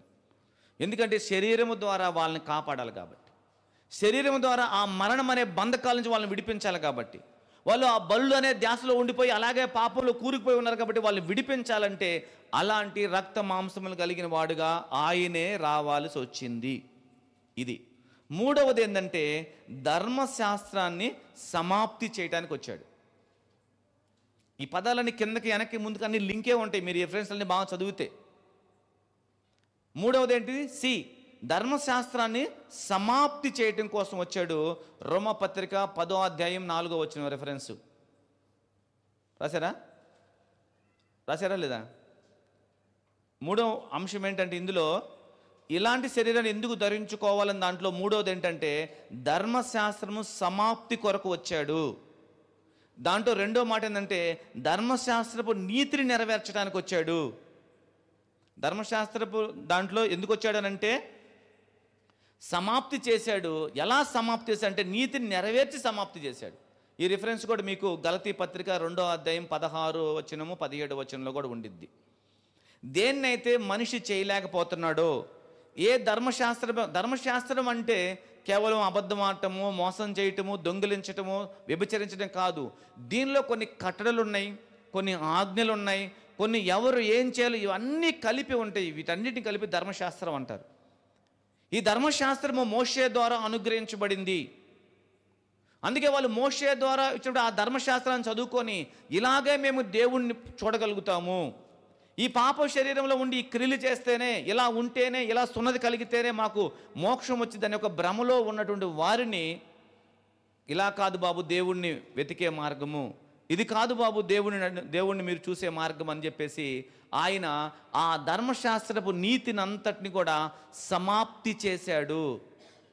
ఎలా సమాప్తి చేశాడంటే ధర్మశాస్త్రానికి బదులుగా ఈయన బలిగా అర్పించబడి, బైబిల్ అంటుంది ఎవరు ధర్మశాస్త్రము రాశారో వాళ్ళు బలిగా అర్పించబడితేనే కానీ ఆ ధర్మశాస్త్రానికి విమోచన కలగదు. అంటే అర్థం ఏంటి తెలుసా? ఎవరు దాన్ని చేశారో దాని కొరకు ఒక ప్రాణం పెట్టాలి. అందుకని ఆయన కల్వరి శిలువలో ప్రాణం పెట్టేశాడు. ఇది మీకు నేను తెలియచేసినటువంటి మాట. ఇందులో ఇంకొక మాట చూడండి, మరణం పైన ఆయన విజయం పొందాడు. దాని రిఫరెన్స్ కూడా కొరింథీ మొదటి పత్రిక 15వ అధ్యాయము 55-56 వచనం. దాంట్లో ఇంకా అంటే ఆయన రాక ముందు కన్నా కూడా ఎవరు అలాంటి మరణాన్ని గెలిచిలేరు, ఎవరు అలాగా మరణాన్ని జయించిన వారుగా కనపడలేదు. ఈ రిఫరెన్స్ కూడా మీకు అపోస్తుల కార్యం 2వ అధ్యాయం 29వ వచనం. ఇందులో ఈ 4వది కూడా కంప్లీట్ అయిపోయింది. 4 ఇంకా మనకి 2 ఉన్నాయి. నేను కూడా త్వరగా చెప్పేస్తాను మీకు. ఇంకా చెప్పిన తర్వాత చివరిలో ఏమైనా ఉంటే నేను మీకు తెలియచేస్తాను. 5వది ఏంటంటే ఆయన శరీరము ద్వారా మనకి ఎలాంటి మేలు కలుగుతుంది. 5వది ఆయన శరీరము ద్వారా మనకు ఎలాంటి మేలు కలుగుతుంది. ఆయన శరీరం ద్వారా మనకు ఎలాంటి మేలు కలుగుతుంది? ఎలాంటి మేలు కలుగుతుంది? దాంట్లో దేవుని కొరకు ఫలము ఫలించగలుగుతాము. ఆయన అలాగ అర్పించబడటం ద్వారా, అలాగ చనిపోవటం ద్వారా, అలాగ రక్తం కార్చడం ద్వారా ఏం జరుగుతుందంటే ఫలము ఫలించగలుగుతాము. ఒకటి మాట అయితే, రెండవది దేవుని వాగ్దానము నెరవేర్చబడుతుంది. మొదటి మాటగా ఆయన శరీరము ద్వారా ఏం మేలు కలిగిద్దంటే దేవుని కొరకు ఫలం ఫలిస్తాం కదా, అది ఒకటైతే. దాని కింద అది అయితే, అది మీకు రిఫరెన్స్ రోమపత్రిక 7:4 అయితే, దేవుని వాగ్దానము నెరవేర్చబడుతుంది. ఆదికాండం 1:28. ఆదికాండం 1:28. దేవుడు సమస్తమును సృష్టించిన తర్వాత, నేలమట్టితో నరుని చేసిన తర్వాత, దేవుని యొక్క ఉద్దేశం ఏంటంటే మీరు అభివృద్ధి పొందాలి, విస్తరించాలి, ఫలించాలి అనేది దేవుడు మనుషుల్ని ఏర్పాటు చేసుకున్నటువంటి విధానం. దీన్ని ఆదాముకు చెప్పాడు. తర్వాత ఎవరికి చెప్పాడు? తర్వాత ఈ మాట ఎవరికి చెప్పాడు? గుర్తుందా? ఈ మాట తర్వాత ఎవరికి చెప్పాడు ఆయన దేవుడు? మొదట ఆదాముకు చెప్పాడు, తర్వాత నోవాహుకు చెప్పాడు. నోవాహుకు చెప్పాడు. ఇవి రెండు కూడా అంటే వారి జీవితాల్లో నెరవేర్చబడకుండా మిగిలిపోయినాయి. దేవుని కొరకు ఫలము ఫలించేవారుగా ఎవరూ కనపడడం లేదు. కారణం ఏంటంటే పాపము యొక్క మనస్సు, పాపము యొక్క స్వభావము ధర్మశాస్త్రం కింద బానిసగా మారిపోయారు. కాబట్టి ఎప్పుడైతే ఆ బరువుని వారి మీద దేవుడు తొలగించాడో, వారు దేవుని కొరకు ఒక ఫలములు ఫలించేవారుగా మార్చబడ్డారు. అంటే దేవుని యొక్క వాగ్దానము వారి జీవితాల్లో నెరవేర్చబడుతుంది. అందుకే మనం చూడండి, దేవుడు ఏం కోరుకున్నాడో, ఎలాంటి జీవితాన్ని జీవించాలో అలాంటి జీవితాన్ని మీరు ఎప్పుడు లోకంలో ఉన్నప్పుడు జీవించారా? ప్రభు దగ్గరికి వచ్చి ఎందుకు జీవిస్తున్నారంటే, ఆయన నా పాపాల కొరకు బలిగా అర్పించబడ్డాడు కాబట్టి, నా పాపపు జీవితాన్ని పరిశుద్ధపరిచాడు కాబట్టి, నాకు ఒక మంచి నాకు నా మీద ఏదైతే ఏలుబడి చేస్తుందో ఆ దాస్యం అనే కాడిని ఆయన వెరక్కొట్టాడు కాబట్టి ఈరోజు నేను దేవుని చిత్తానుసారంగా బ్రతుకుతున్నాను. ఇప్పుడు శరీరానుసారంగా వచ్చిన ఫలం ఏంటి ఆ ఫలము? కోపము, ద్వేషము, ఈర్ష్య, అసూయ, నేత్రాశ, జీవపు డంబాలు, ఇవన్నీ శరీరం ద్వారా ఫలించే ఫలాలు. అంటే యేసు ప్రభు మన కొరకు రక్తము చిందించక మునుపు ధర్మశాస్త్రం కింద బానిసగా ఉన్నప్పుడు మనము ఫలించిన ఫలాలే ఇవన్నీ. కానీ ఇప్పుడు నీ కొరకు కలువరి సిలువలో ప్రాణం పెట్టిన తర్వాత, నీ పాపాన్ని తొలగించిన తర్వాత నీలో వచ్చే ఫలాలేంటివి? ప్రేమ, సంతోషము, సమాధానము, దీర్ఘశాంతము, దయాలత్వము, మంచితనము, విశ్వాసము, సాత్వికం. ఇవి అంతకుముందు లేవా? ఉన్నాయి, కానీ ఫలం రావట్లే మనలోకి. ఎందుకంటే దాన్ని రానివ్వకుండా శరీరము అణిచిపెట్టింది కాబట్టి. అంటే మనం ఒక రోజు ఒక వ్యక్తి కిందకి పనికి వెళ్ళినప్పుడు అతను ఎలాగ రోజంతా మనల్ని ఆ పనిలో పెట్టుకుని వాడుకుంటాడో, ఈ బానిసైన శరీరంలో నువ్వు ఉన్నావు కాబట్టి, దానికి పరిహారంగా రక్తం చిందించలేదు కాబట్టి, దానికి నువ్వు దాసుడిగా మారిపోయావు కాబట్టి, దాని అధికారం కింద ఉండి అది శరీర కోరికలనే నెరవేర్పిస్తుంది, కానీ దేవుని కోరికలు నెరవేర్చడం చేస్తుంది. ఇప్పుడు దేవుడు ఎప్పుడైతే దానికి పరిహార బలిగా ఆ రక్తాన్ని చిందించి కాడి విరక్కొట్టాడో, ఇప్పుడు నీలో ప్రేమ స్టార్ట్ అయిపోయింది, నీలో మంచితనం స్టార్ట్ అయిపోయింది, నీలో దీర్ఘశాంతం స్టార్ట్ అయిపోయింది. అంతకుముందు చిన్నదానికి పెద్దానికి ఆవేశపడతాం, ఇప్పుడు దేవుడు ఇస్తాడులే, దేవుడు ఉన్నాడులే, దేవుడు నడిపిస్తాడులే, ఎదుటివాడికి మంచితనం మనం చూపించాలి, ప్రేమను పంచాలి. ఇవి అంతకుముందు మనలో లేవా? ఉన్నాయి, కానీ అవన్నీ లాక్ చేయబడినవి. ఎలా అంటే శరీరానికి సరైనటువంటి మూల్యము చెల్లించలేదు కాబట్టి. యేసు ప్రభుకు ముందున్న వాళ్ళందరి జీవితాల్లో వాళ్ళు సరైన ఫలములు కలిగిన వారుగా లేరు. అంటే వాళ్ళ ఫలం ఎలాంటిదంటే, ఈరోజు చేశారు, ఒక బలి, పాపం చేశారు, బలి తీసుకున్నాం, లేకపోతే పాపం పోగొట్టుకున్న ఒక బలి అరిచాడు, మళ్ళీ తెల్లారి పొద్దునే వాడు మరలా పాపంలోనే ఉండిపోయారు. కాబట్టి యేసు ప్రభు ద్వారా జరిగినటువంటి ఒక గొప్ప మేలు మనకేంటంటే, ప్రభు కొరకు మనం ఫలించే వారముగా ఉన్నాము. ఆయన వాగ్దానము అంటే ఏ ఉద్దేశంతో, ఏ సంకల్పంతో నిన్ను దేవుడు సృష్టించాడో దాన్ని చేయడానికి నీకు అవకాశాన్ని కలిగించాడు ఆయన. దీంట్లో రెండవది, ఆయన శరీరము ద్వారా నూతనమైన మార్గాన్ని మనకిచ్చాడు ఆయన. అంటే మనకు కలిగే మేలు 2 మాటలు. ఒకటి ఫస్ట్ది ఏంటి? దేవుని కొరకు ఫలం ఫలించటము. రెండవది ఆయన శరీరము ద్వారా, అంటే ఆయన శరీరధారిగా వచ్చిన మనకు కలిగిన మేలు ఏంటంటే నూతనమైన మార్గము. ఈ రిఫరెన్స్ వచ్చి మీకు హెబ్రీ పత్రిక 10వ అధ్యాయము 19, 20 వచనాలు. హెబ్రీ పత్రిక 10వ అధ్యాయంలో 19, 20 వచనాలు. ఇక్కడ ఏమని రాశాడు? సహోదరులారా, యేసు మన కొరకు ప్రతిష్ఠించిన మార్గమును అనగా నూతనమైనదియు జీవము కలిగిదియు ఆయన శరీరమును తెర ద్వారా ఏర్పరచబడినది అయిన మార్గమున ఆయన రక్తము వలన పరిశుద్ధ స్థలమునందు ప్రవేశించుటకు మనకు ధైర్యము కలిగి ఉంది. అంటే ఏంటి? అంటే ఈయన రక్తం చిందించక మునుపు ఈ మార్గం తెరవబడలేదు. బైబిల్లో ప్రత్యక్ష గుడారం గురించి కానీ మీరు వింటే అందులో 3 భాగాలు ఉంటాయి. ఏంటి అంటే ఆవరణము, పరిశుద్ధ స్థలము, అతి పరిశుద్ధ స్థలం. ఇప్పుడు పరిశుద్ధ స్థలంలో ఎవరుంటారు అంటే సేవకులు ఉంటారు. ఆవరణంలో ఎవరుంటారంటే లేవీలు ఉంటారు. కానీ అతి పరిశుద్ధ స్థలంలోకి ఎవరు వెళ్ళటానికి లేదు, ప్రధాన యాజకుడు మాత్రమే వెళ్ళాలి. అది ప్రత్యక్ష గుడారం యొక్క నియమములు. అయినా ప్రధాన యాజకుడు కూడా ప్రతిసారి వెళ్ళటానికి లేదు. సంవత్సరానికి ఒక్కసారే మేకలతో కోడిలతో రక్తం తీసుకొని, అయ్యా ఈ సంవత్సరం అంతా మేం చేసిన పాపానికి పరిహారం చెల్లించుకుందామని ఆ రక్తం పట్టుకొని నడుముకు ఒక తాడు కట్టుకొని ఆ అతి పరిశుద్ధమైన స్థలంలోకి వెళ్తాడు. ఇప్పుడు ఆయన ధరించుకున్నటువంటి ఏఫోద్ అనొచ్చు, లేకపోతే ఆయన ధరించుకున్న వస్త్రాలకు చివర అన్ని గంటలు ఉంటాయి. ఆయన అక్కడికి వెళ్ళి అతి పరిశుద్ధ స్థలంలో ఆయన పనిచేస్తూ దూపార్తి వేస్తూ చేస్తున్నటువంటి పని వల్ల గంటలు మోగుతూ ఉంటాయి. అంటే లోపల యాజకుడు బ్రతికే ఉన్నాడు. ఏమన్నా ప్రధాన యాజకుడు సరిగా లేకపోతే గంటల సౌండ్ వినపడదు. వినపడినప్పుడు ఎవరు లోపలికి వెళ్ళకూడదు. నడుము కట్టిన తాడు బయటకుండేది కదా, దాంతో లాగి బయటపడేయాలి అంతే. అంటే ఏమైంది? చచ్చిపోయాడు అక్కడ. అంటే ఇలాంటి ఒక భయంకరమైనటువంటి ఎవరు ప్రవేశించలేనటువంటి మార్గంలో నువ్వు నేను ఈరోజు అల్పులము, పాపులము, పనికిరాని వారం అలాంటి పరిశుద్ధ స్థలములోకి వెళ్తున్నావు అంటే నూతనమైన మార్గం నీ కొరకు తెరవబడింది. ఎలా? ఆయన శరీరము అనే అర్పణ ద్వారా, ఆయన శరీరం అనే బలి ద్వారా ఏమైంది? తెర ఇలాగా చినిగిపోయింది. మీరు ఎఫెసీ పత్రిక 2వ అధ్యాయంలో కూడా చూస్తే దాని గురించి ఇంకా వివరణ ఉండిద్ది. ఎఫెసీ పత్రిక 2వ అధ్యాయంగా మీరు చూస్తే 13వ వచనం,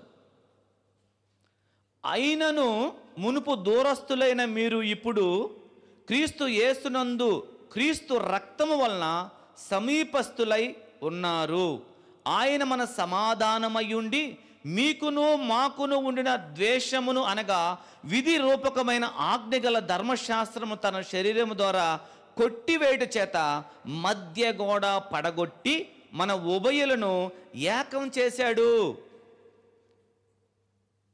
కాబట్టి అలాంటి ఒక మంచి మార్గము నీకు ఈరోజు ఇవ్వబడింది.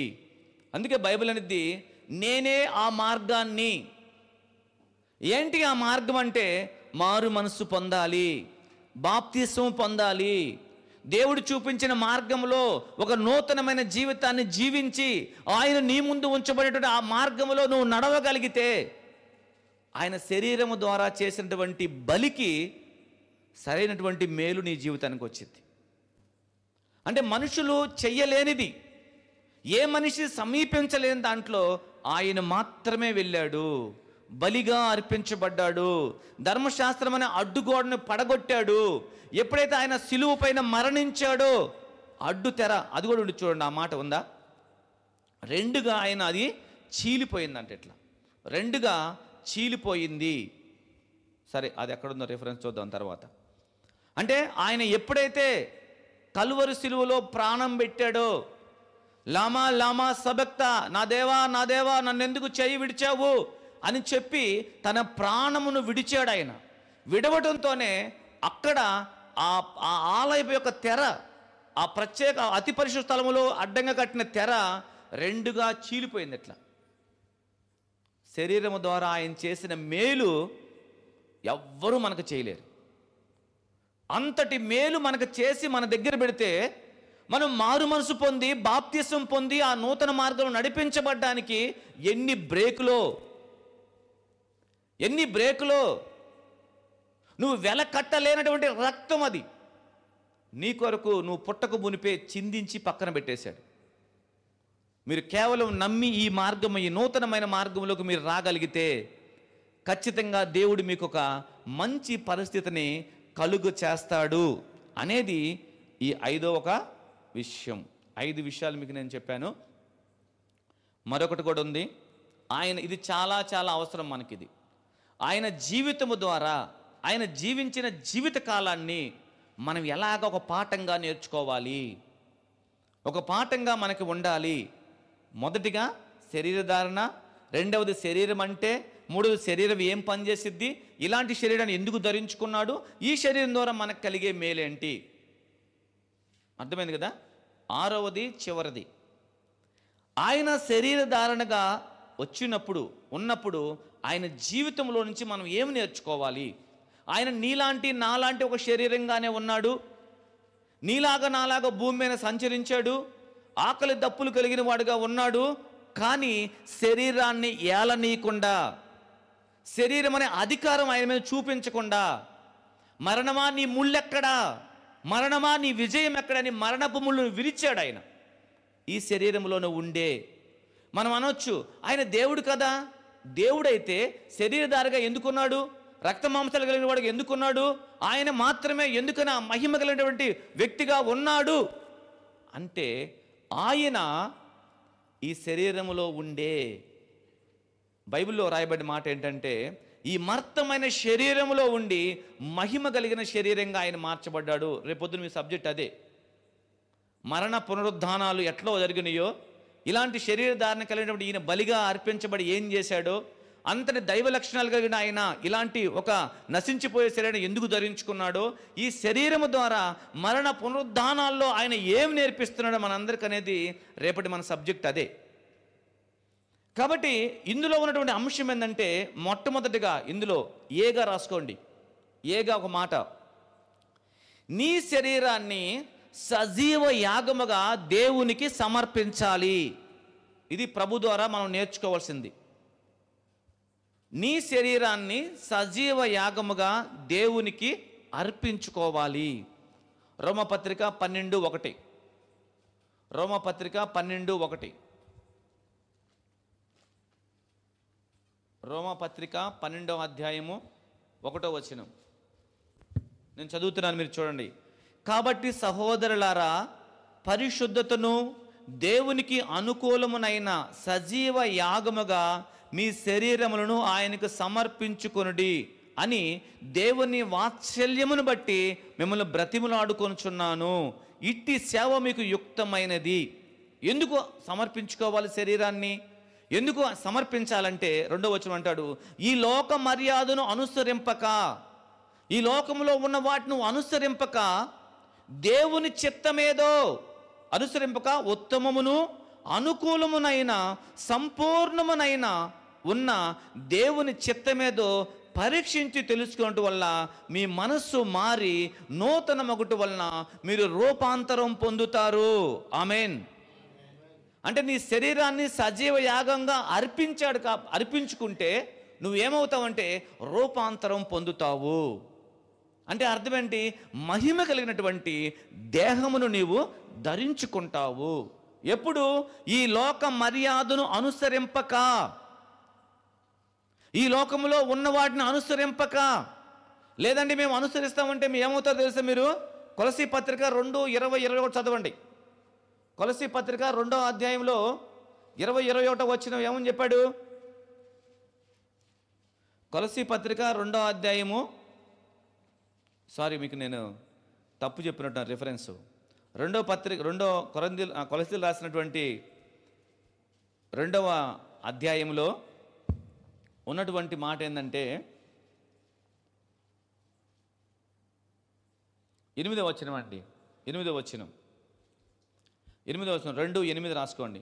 ఆయనను అనుసరింపక, మీరు రూపాంతరము మీకు ఇవ్వడానికి మారు మనసు పొంది మీ కొరకు బలిగా అర్పించబడి ఆయనకు ఏముంది అనుసరింపక, ఈ లోక సంబంధమైన లేకపోతే మనుషుల పారంపర్యమును అనగా ఈ లోక సంబంధమైన మూలపాఠమును అనుసరించి మోసకరమైన నిరార్థక తత్వ జ్ఞానము చేత మిమ్మల్ని చెరపట్టుకొని పోవాడు ఎవడన్నా ఉండునేమోనని జాగ్రత్తగా మీరు ఉండండి. అదొకటైతే 2వ అధ్యాయం 21 వచ్చిన, మీరు క్రీస్తుతో కూడా ఈ లోకం యొక్క మూలపాఠం విషయంలో మృతి పొందిన వారైతే లోకములో బ్రతుకుచున్నట్టుగా మనుషుల ఆజ్ఞలను పద్ధతులను అనుసరించక చేత పట్టుకోవద్దు, రుచి చూడవద్దు, ముట్టుకోవద్దు అను విధులకు మీరు లోబడనేలా అవన్నీ వాడుకొని చేత మీరు నశించిపోతారు. యేసు ప్రభు ఇలాంటి ఒక సిద్ధాంతాన్ని పెట్టుకొని తన శరీరాన్ని సజీవ యాగముగా దేవునికి సమర్పించాడు. కాబట్టి ఈ లోకం యొక్క మూలపాఠాలు, ఈ లోకం యొక్క తత్వజ్ఞానము, నశించిపోయేది ఏది కూడా ఆయన మీద ప్రభావితం చూపించలేదు. ఏమి నేర్చుకోవాలి ఆయన ద్వారా? మనము మన శరీరాన్ని సజీవ యాగముగా, అంటే అర్థం ఏంటి?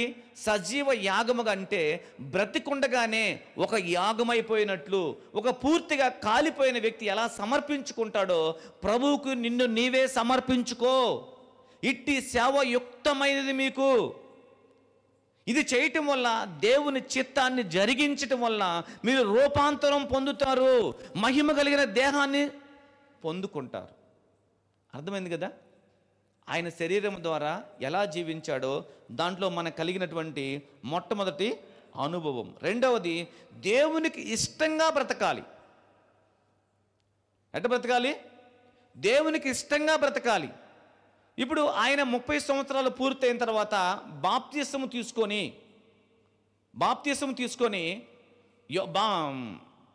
బాప్తిస్మ ఇచ్చే యోహాను ద్వారా రక్షణ అంటే బాప్తిస్మం తీసుకొని ఆ యోర్దాను నదిలో నుంచి దాటి బయటకు వస్తున్నప్పుడు ఏం జరిగింది? ఆకాశము తెరవబడి పావురం వలె పరిశుద్ధాత్మ ఆయన మీదకి దిగి వచ్చినప్పుడు ఒక స్వరం వినపడింది వాళ్ళకి, ఈయన నా ప్రియ కుమారుడు, ఈయన యందు నేను ఇష్టపడుతున్నాను. ఇదే వచ్చిన 2 దగ్గర ఉంది. మత్తయి సువార్త అనుకుంటా, మత్తయి సువార్త లేకపోతే యోహాను సువార్తలో ఉండిద్ది, 1వ అధ్యాయం 2వ అధ్యాయంలో ఉంది. పేతురు రాసిన 2వ పత్రికలో కూడా ఈ మాట ఆయన సాక్ష్యం చెప్పాడు. అంటే ఎలాంటి జీవితము? మొన్న మీకు చెప్పాము, రక్షణ పొందటము ఆయన ఇష్టమైనటువంటిది. అంతటా అందరూ మారు మనసు పొందాలి. నిన్న కూడా మీకు చెప్పాడు అపోస్తల కార్యం 17వ అధ్యాయంలో, దేవుడు మునుపటి రోజుల్లో చూసి చూడనట్టుగా అందరిని వదిలిపెట్టాడు. ఇప్పుడు ఎవరిని వదలటంలా. అందరూ మారు మనసు పొంది రక్షణ పొందండి. దేశం వెనుక రాబోయే ఉగ్రతలో తప్పించబడాలి. మీరందరూ తప్పించబడ్డానికే మహిమను విడిచి నా కుమారుణ్ణి నశించిపోయే శరీరం ద్వారా మీకు బలిగా అర్పించి నేను తెరిచిన ఈ మార్గాన్ని మీరు పోగొట్టుకోవద్దు. కాబట్టి దేవునికి ఇష్టంగా, ఇందులో నేను రాసిన రెఫరెన్స్ ఏంటంటే 2 కొరింథీ పత్రిక 5వ అధ్యాయంలో 6-7 వచనాలు. 2 కొరింథీ పత్రిక 5వ అధ్యాయంలో 5-6 వచనాలు. ఇక్కడ ఏమనుందంటే, దీని నిమిత్తం మనం సిద్ధపరిచిన వాడు దేవుడే, మరియు ఆయన తన ఆత్మను సంచకరువును మనకు అనుగ్రహించి ఉన్నాడు. వెలిచూపు వలన కాక విశ్వాసం వల్లనే నడుచుకొనుచున్నాము గనుక ఈ దేహములో నివసించుతున్నంత కాలం ప్రభువుకు దూరంగా ఉన్నామని ఎరిగి ఉండి ఎల్లప్పుడూ ధైర్యము గలవారమై ఉన్నాము. ఇట్లా ధైర్యము కలిగి ఈ దేహమును విడిచిపెట్టి ప్రభు నొద్దకు నివసించుటకు ఇష్టపడాలి మనము. తర్వాతది, ఆత్మానుసారంగా బ్రతకాలి. ఎలా బ్రతకాలి? ఆత్మానుసారంగా బ్రతకాలి. ఒకసారి అందరూ దేవునికి స్తోత్రం చెప్పండి. Hallelujah, hallelujah, hallelujah. Very good. మూడవది దాంట్లో ఏంటి? ఆత్మానుసారంగా బ్రతకాలి. మీకు రిఫరెన్స్ వచ్చి గలతీ పత్రిక 5వ అధ్యాయము 16వ వచనం. రిఫరెన్సు 5వ అధ్యాయము గలతీ పత్రిక 5వ అధ్యాయం 16వ వచనం. అక్కడ ఏమని రాస్తుందంటే, ఏమని రాస్తుంది? గలతీ పత్రిక 5వ అధ్యాయము 16వ వచనం, నేను చెప్పేదేమనగా ఆత్మానుసారంగా నడుచుకొనుడి, అప్పుడు మీ శరీరచ్ఛలు నెరవేర్చబడవు. మీరు ఆత్మానుసారంగా జీవించారు. యేసు ప్రభు భూమి మీద ఆయన ఈ లోకాన్ని జయించడానికి కారణం ఏంటంటే ఆత్మానుసారమైన జీవితము. నువ్వు కూడా దీన్ని అలవాటు చేసుకుంటే పరిశుద్ధాత్మనికి ఏం తెలియచేస్తున్నాడో దాన్ని అనుసరించి నడవగలిగితే శరీర కోరికలు నెరవేర్చుకోలేము. ఆయన అలాగ ఉన్నాడు కాబట్టే శరీరం ఆయన మీద పని చేయలేదు. కాబట్టి మనం ఆత్మానుసారంగా ఎప్పుడైతే మనము జీవించడం ప్రారంభిస్తామో శరీరము నీ మీద ఏలుబడి చెయ్యదు. చివరిగా 4వది, శరీరములో ఉన్నప్పుడు ఆయన అంగీకరించబడ్డాడు. శరీరంలో ఉన్నప్పుడు ఆయన ఏం చేశాడు? అంగీకరించబడ్డాడు. హెబ్రీ పత్రిక 5:7. ఆయన్ని అంగీకరించాడు అంటే అర్థం ఏంటి తెలుసా? పరలోక రాజ్యానికి రావడానికి నువ్వు అర్హుడివే అని చెప్పాడు. ఎక్కడున్నప్పుడు? ఈ శరీరంలో ఉన్నప్పుడే. మీరు హెబ్రీ పత్రిక 5:7 ఏమనుంది? 5:7 హెబ్రీ పత్రిక 5:7. హెబ్రీ పత్రిక 5వ అధ్యాయం 7వ వచనం. 5:7 శరీరధారి అయి ఉన్న దినములలో మహారోదనతోనూ కన్నీళ్లతోనూ తన్ను మరణము నుండి రక్షింపగలవానికి ప్రార్థనలు యాచనలు సమర్పించి భయభక్తులు కలిగి ఉన్నందున ఆయన అంగీకరించబడ్డాడు. అంటే ఇలాంటిది మనం కూడా అలవాటు చేసుకోవాలి. అంటే ఏదో వినేసాం వెళ్ళిపోయామంటే కాదు. నువ్వు రేపొద్దున అంగీకరించబడాలి. పెళ్లి కొడుకుని తీసుకొచ్చి పెళ్లి కూతురు తెచ్చి పెళ్లి కుమారుడు ముందు నిలబెడితే పెళ్లి కుమారుడు పెళ్లి కుమార్తెను అంగీకరించాలి. అప్పుడే వివాహం. కన్నికైన సంఘము పెళ్లి కుమారుడైన యేసు ప్రభుతో ఉండాలి, జీవించాలి అంటే, యుగ యుగాలు ఉండాలంటే నిన్ను ఆయన అంగీకరించాలి. అంగీకరించాలంటే ఎలా అంగీకరిస్తాడో దేవుడే మనకు క్లూ చూపించాడు ఇక్కడ. నేను కూడా మీలాంటి శరీరధారి ఉన్న దినాల్లో మహారోదన కన్నీళ్లతోనూ మరణములో నుండి రక్షించు నన్ను, ఈ రెండవ మరణం అనే బంధకములో నుంచి నన్ను విడిపించు అని ఆయన ఏం చేశాడంటే ప్రార్థనలు యాచనలు సమర్పించి భయభక్తులు కలిగి జీవించాడు. మీరు 2వ కొరింథీ పత్రిక 5వ అధ్యాయంలో మీరు కానీ చూస్తే అక్కడ ఇంకో మాట ఉంది. ఎందుకు ఆయన యాచనలు సమర్పించాడు, భయభక్తులు కలిగిన వాడుగా ఉన్నాడనంటే 2వ కొరింథీ పత్రిక 5వ అధ్యాయంలో 10వ వచనం అనుకుంటాను. 10వ వచనమే. ఎందుకనగా తాను జరిగించు క్రియల చొప్పున అవి మంచివైనా సరే చెడ్డవైనా సరే దేహముతో జరిగించిన వాటి ఫలమును ప్రతి వాడును పొందునట్లుగా మనమందరము క్రీస్తు న్యాయపీఠం ఎదుట ప్రత్యక్షము కావలెను. అంటే నువ్వు దేవుని కుమారుడు కదని నీ ఇష్టానుసారంగా ఇక్కడ జీవిస్తే ఆయన నిన్ను అంగీకరించడు. తన కుమారుణ్ణే అంగీకరించనని చెప్పాడు. నువ్వెంత నేనెంత మళ్ళీ. అందుకని ఆయన మరణాన్ని పొందుకునేదాకా, మరణం ఆయనకు వచ్చేదాకా ఆయన ప్రార్థనలు యాచనలు చేసి కన్నీరు విడిచి, అయా మరణం అనే బంధకాలను బంధించకూడదు ప్రభువా, మరణం అనే బంధకాల మధ్య నేను నిలబడకూడదు కాబట్టి భూమి మీద భయభక్తులు కలిగి జీవించాడు. ఈ భయభక్తులు కలిగిన జీవితం 30 సంవత్సరాల యేసు ప్రభు తండ్రికి లోబడి జీవించాడు. ఈ శరీరాశ్రమ తండ్రికి లోబడి జీవించాడు. మరి మనం లోబడుతున్నావా? ఆ భయభక్తులు మీ జీవితాల్లో, నా జీవితాల్లో ఉంటున్నాయా? తల్లిని తండ్రిని ప్రేమించేది నేర్చుకుంటున్నామా? ఎఫెసీ పత్రిక 6:1 నీ తల్లిని తండ్రిని దీవిస్తే నువ్వు భూమి మీద దీర్ఘాయుష్వంతుడు అవుతావు చెప్పాడు కదా. ఇవన్నీ మనం చేయకుండా మనం ఎలా దేవుడు అంగీకరిస్తాడు? మనం కూడా కయ్యను లాంటి బలి తెచ్చిపెట్టి రా ప్రభువా రా దిగిరా అంటే రాదాడేమి. ఏబేల్ లాంటి ఒక అర్పణము, ఏబేల్ లాంటి ఒక మంచి మనసు కలిగి మనం దేవుని బలిపీఠం మీద బలిగా నిలబడితే ఆయన నిన్ను పరిశుద్ధ అగ్నితో కాల్చి పరిశుద్ధపరుస్తాడు. అంతేగాని ఊరికే తమాషాలే కాదు ఇది. కాబట్టి ఆయన అంగీకరించబడ్డాడు కాబట్టి నువ్వు నేను కూడా అంగీకరించబడాలి. 5వదిగా స్నానము చేసిన శరీరం కలిగిన వారుగా మనం ఉండాలి. స్నానం చేసిన శరీరం కలిగిన వారుగా మనం ఉండాలి. హెబ్రీ పత్రిక 10వ అధ్యాయము 22వ వచనము. హెబ్రీ పత్రిక 10వ అధ్యాయము 22వ వచనం. ఇక్కడ ఏమనుందంటే, మనస్సాక్షి కల్మషము తోచకుండునట్లు ప్రోక్షింపబడిన హృదయములు గలవారమైనను నిర్మలమైన ఉదకముతో స్నానం చేసిన శరీరము గలవారమునై ఉండి విశ్వాస విషయంలో సంపూర్ణ నిశ్చయత కలిగి యథార్థమైన హృదయముతో మనము దేవుని సన్నిధానముకు చేరుదుము. అంటే దేవుని సన్నిధానానికి నువ్వు రావాలి అంటే ఇందులో ఎన్ని రాసుండేయో తెలుసా మీకు? ఇవన్నీ జరగకుండా నీకు విముక్తి రాదు. మీరు ఒక మాట చెప్పండి, చనిపోయిన తర్వాత ఎందుకు స్నానం చేపిస్తారు తెలుసా మీకు? చనిపోయిన తర్వాత ఎందుకు స్నానం చేపిస్తారు? ఎందుకు స్నానం చేపిస్తారు? భూమి మీద ఉన్నాడు కాబట్టి అంతకుముందు స్నానం చేయలేదు ఆయన. రోజు స్నానాలు చేస్తారు కదా. ఎందుకు అంటే, ఎందుకోసం అంటే ఈ మురికిలో నుంచి తను జీవితాన్ని విరమించుకున్నాడు కాబట్టి ఈ శరీరాన్ని కడిగి శుభ్రపరిచి స్నానం చేసి మంచి వస్త్రాలు కట్టి తీసుకెళ్ళి గుంట్లోనో కట్టిల్లోనో పెడతారు.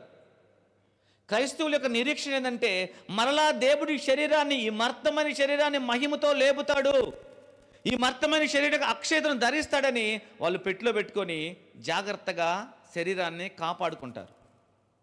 అంటే కాపాడుకుంటారంటే శరీరం ఎట్లా ఉండిద్దా?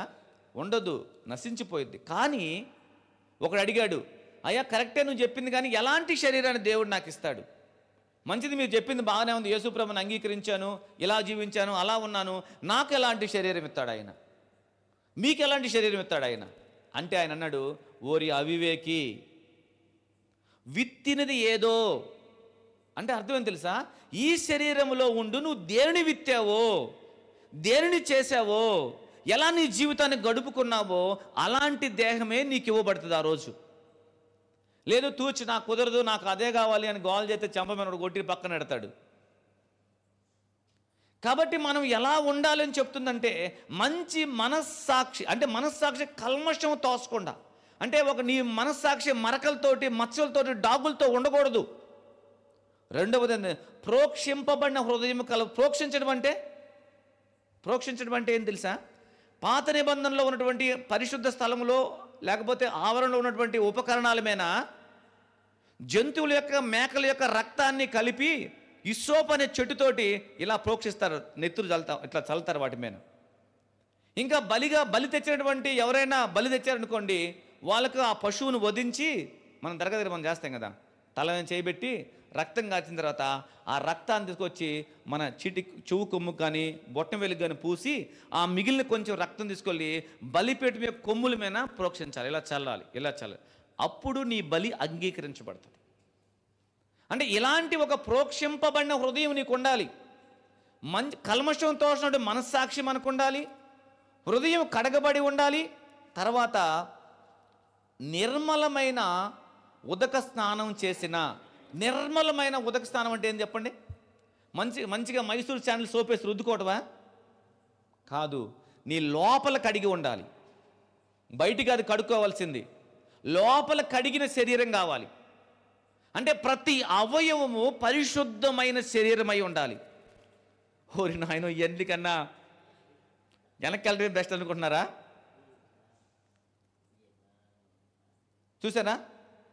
విశ్వాస విషయంలో సంపూర్ణ నిశ్చయత కలిగి యథార్థమైన హృదయములతో మనము దేవుని సన్నిధానమునకు చేరాలి. ఆయన అలా చేరాడు, నువ్వు నేను కూడా అలాగా చేరాలి. ఇవి ఇంకా చాలా ఉంటాయి, కానీ కొన్ని మాటలు శరీరధారిగా ఆయన చేసినటువంటి పనులన్నీ కూడా ఇప్పుడు మీకు చెప్పడం జరిగింది. మొదటి మాటగా శరీరధారణ అంటే ఏంటి, రెండవ మాటగా శరీరం అంటే ఏంటి, మూడవ మాటగా శరీరం దేనికి పనిచేస్తుంది, నాలుగవదిగా ఇలాంటి శరీరాన్ని ఎందుకు ధరించుకున్నాడు, ఈయన శరీరం ద్వారా మనకి ఏం మేలు కలుగుతుంది, ఆయన శరీరధారిగా జీవించిన రోజుల్లో ఆ పాఠం మనం ఏమి నేర్చుకోవాలి అనే ఈ 6 అంశాలు మనకు దేవుడు తెలియచేశాడు. కాబట్టి వీటన్నిటిని మనం సరిచేసుకొని ఎక్కడున్నామో మనం ఒక మంచి అంగీకరించబడేటటువంటి శరీరం కలిగిన వారుగా మనందరము నిలిచి ఆయన సన్నిధానము చేరుదుముగాక. ఆమేన్.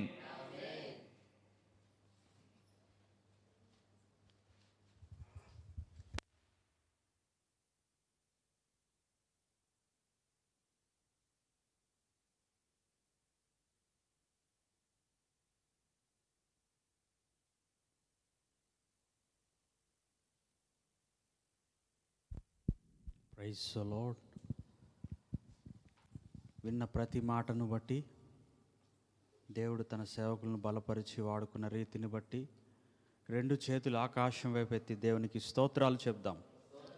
స్తోత్రం స్తోత్రం స్తోత్రం స్తోత్రం స్తోత్రం స్తోత్రం స్తోత్రం స్తోత్రం స్తోత్రం స్తోత్రం స్తోత్రం స్తోత్రం.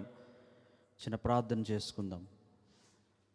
ప్రేమ నమ్మకము కలిగిన మా యేసయ్య, నీ పరిశుద్ధమైన దివ్యమైన నామముకు వందనములు, స్తోత్రములు. ప్రభువా, మీరు ప్రభువా శరీరధారిగా ఎందుకు ప్రభువా ఈ భూమిపైకి రావాల్సి వచ్చిందో దానిలో ఉన్న అనేకమైన లోతైన విషయాలు నీ ఆత్మ సహాయంతో మీరు మాకు తెలియపరిచారు. ప్రభువా, ముందెన్నడూ వినని రీతిగా మీరు అనేకమైన విషయాలు ప్రభువా మేము వినడానికి, శరీరమును బట్టి ప్రభువా ఏది కోల్పోతున్నామో, ఏది పొందుకోబోతున్నామో, ఏది ఎలా మార్చుకుంటే మా శరీరంలో ఉన్నప్పుడే మేము తండ్రి నాయన సంపాదించుకోగలము, ఎలాంటి పరిస్థితుల్లో అయినా కానీ ప్రభువా తండ్రి నాయన నీ ఉద్దేశములు ఈ శరీరంలో ఉన్నప్పుడే నెరవేర్చబడాలని ప్రభువా మీరు మాకు ఇచ్చిన ఈ శరీరమును బట్టి మేము గణపరిచేవారిగా ఉండడానికి ప్రభువా దాని యొక్క ప్రాముఖ్యతను మా అందరికీ కూడా ప్రభువా మీ సేవకులు మీరు బలపరిచి వాడుకొని ప్రభువా తండ్రి నాయన తెలియచేసిన రీతిని అంతటిని బట్టి కూడా మీకు వందనాలు. ఈ మాటలు ఎందరైతే విన్నారో ప్రభువా వారు తండ్రి నాయన వీటిలో ఉన్న అనేకమైన విషయాలు గ్రహించుకున్నారని నమ్మొచ్చు. ప్రభువా వారి హృదయాలలో ఈ మాటలన్నీ కూడా స్థిరపరచండి యేసయ్యా. నీకే వందనములు, స్తోత్రములు. ఈ మాటలు తెలియచేయడానికి మీ దాసులు మీరు బలపరిచిన రీతిని అంతటిని బట్టి కూడా వందనములు, స్తోత్రములు చెల్లిస్తున్నాం. ప్రభువా ఇంకను అనేకులకు ఆశీర్వాదకరముగా, ఇంకను ప్రభువా తండ్రి అనేకులు నిన్ను మహిమపరుస్తూ, నిన్ను ఘనపరుస్తూ, నీ వాక్యం అనేకులకు తెలియపరుస్తూ, లోతైన సంగతులు వివరిస్తూ ప్రభువా తండ్రి నాయన అనేకులకు ఆశీర్వాదకరముగా ఉండేటట్లుగా, అనేకులను నీ రాజ్యమునకు సమకూర్చున్నట్లుగా నీ ఆత్మాభిషేకమును ఇంకను ప్రభువా మీ దాసులకు అనుగ్రహించి బలపరిచి వాడుకొని మహిమను తెచ్చుకొనమని యేసుక్రీస్తు పరిశుద్ధ నామములో ప్రార్థించి వేడుకుంటున్నాము తండ్రి. ఆమేన్, ఆమేన్, హల్లెలూయా.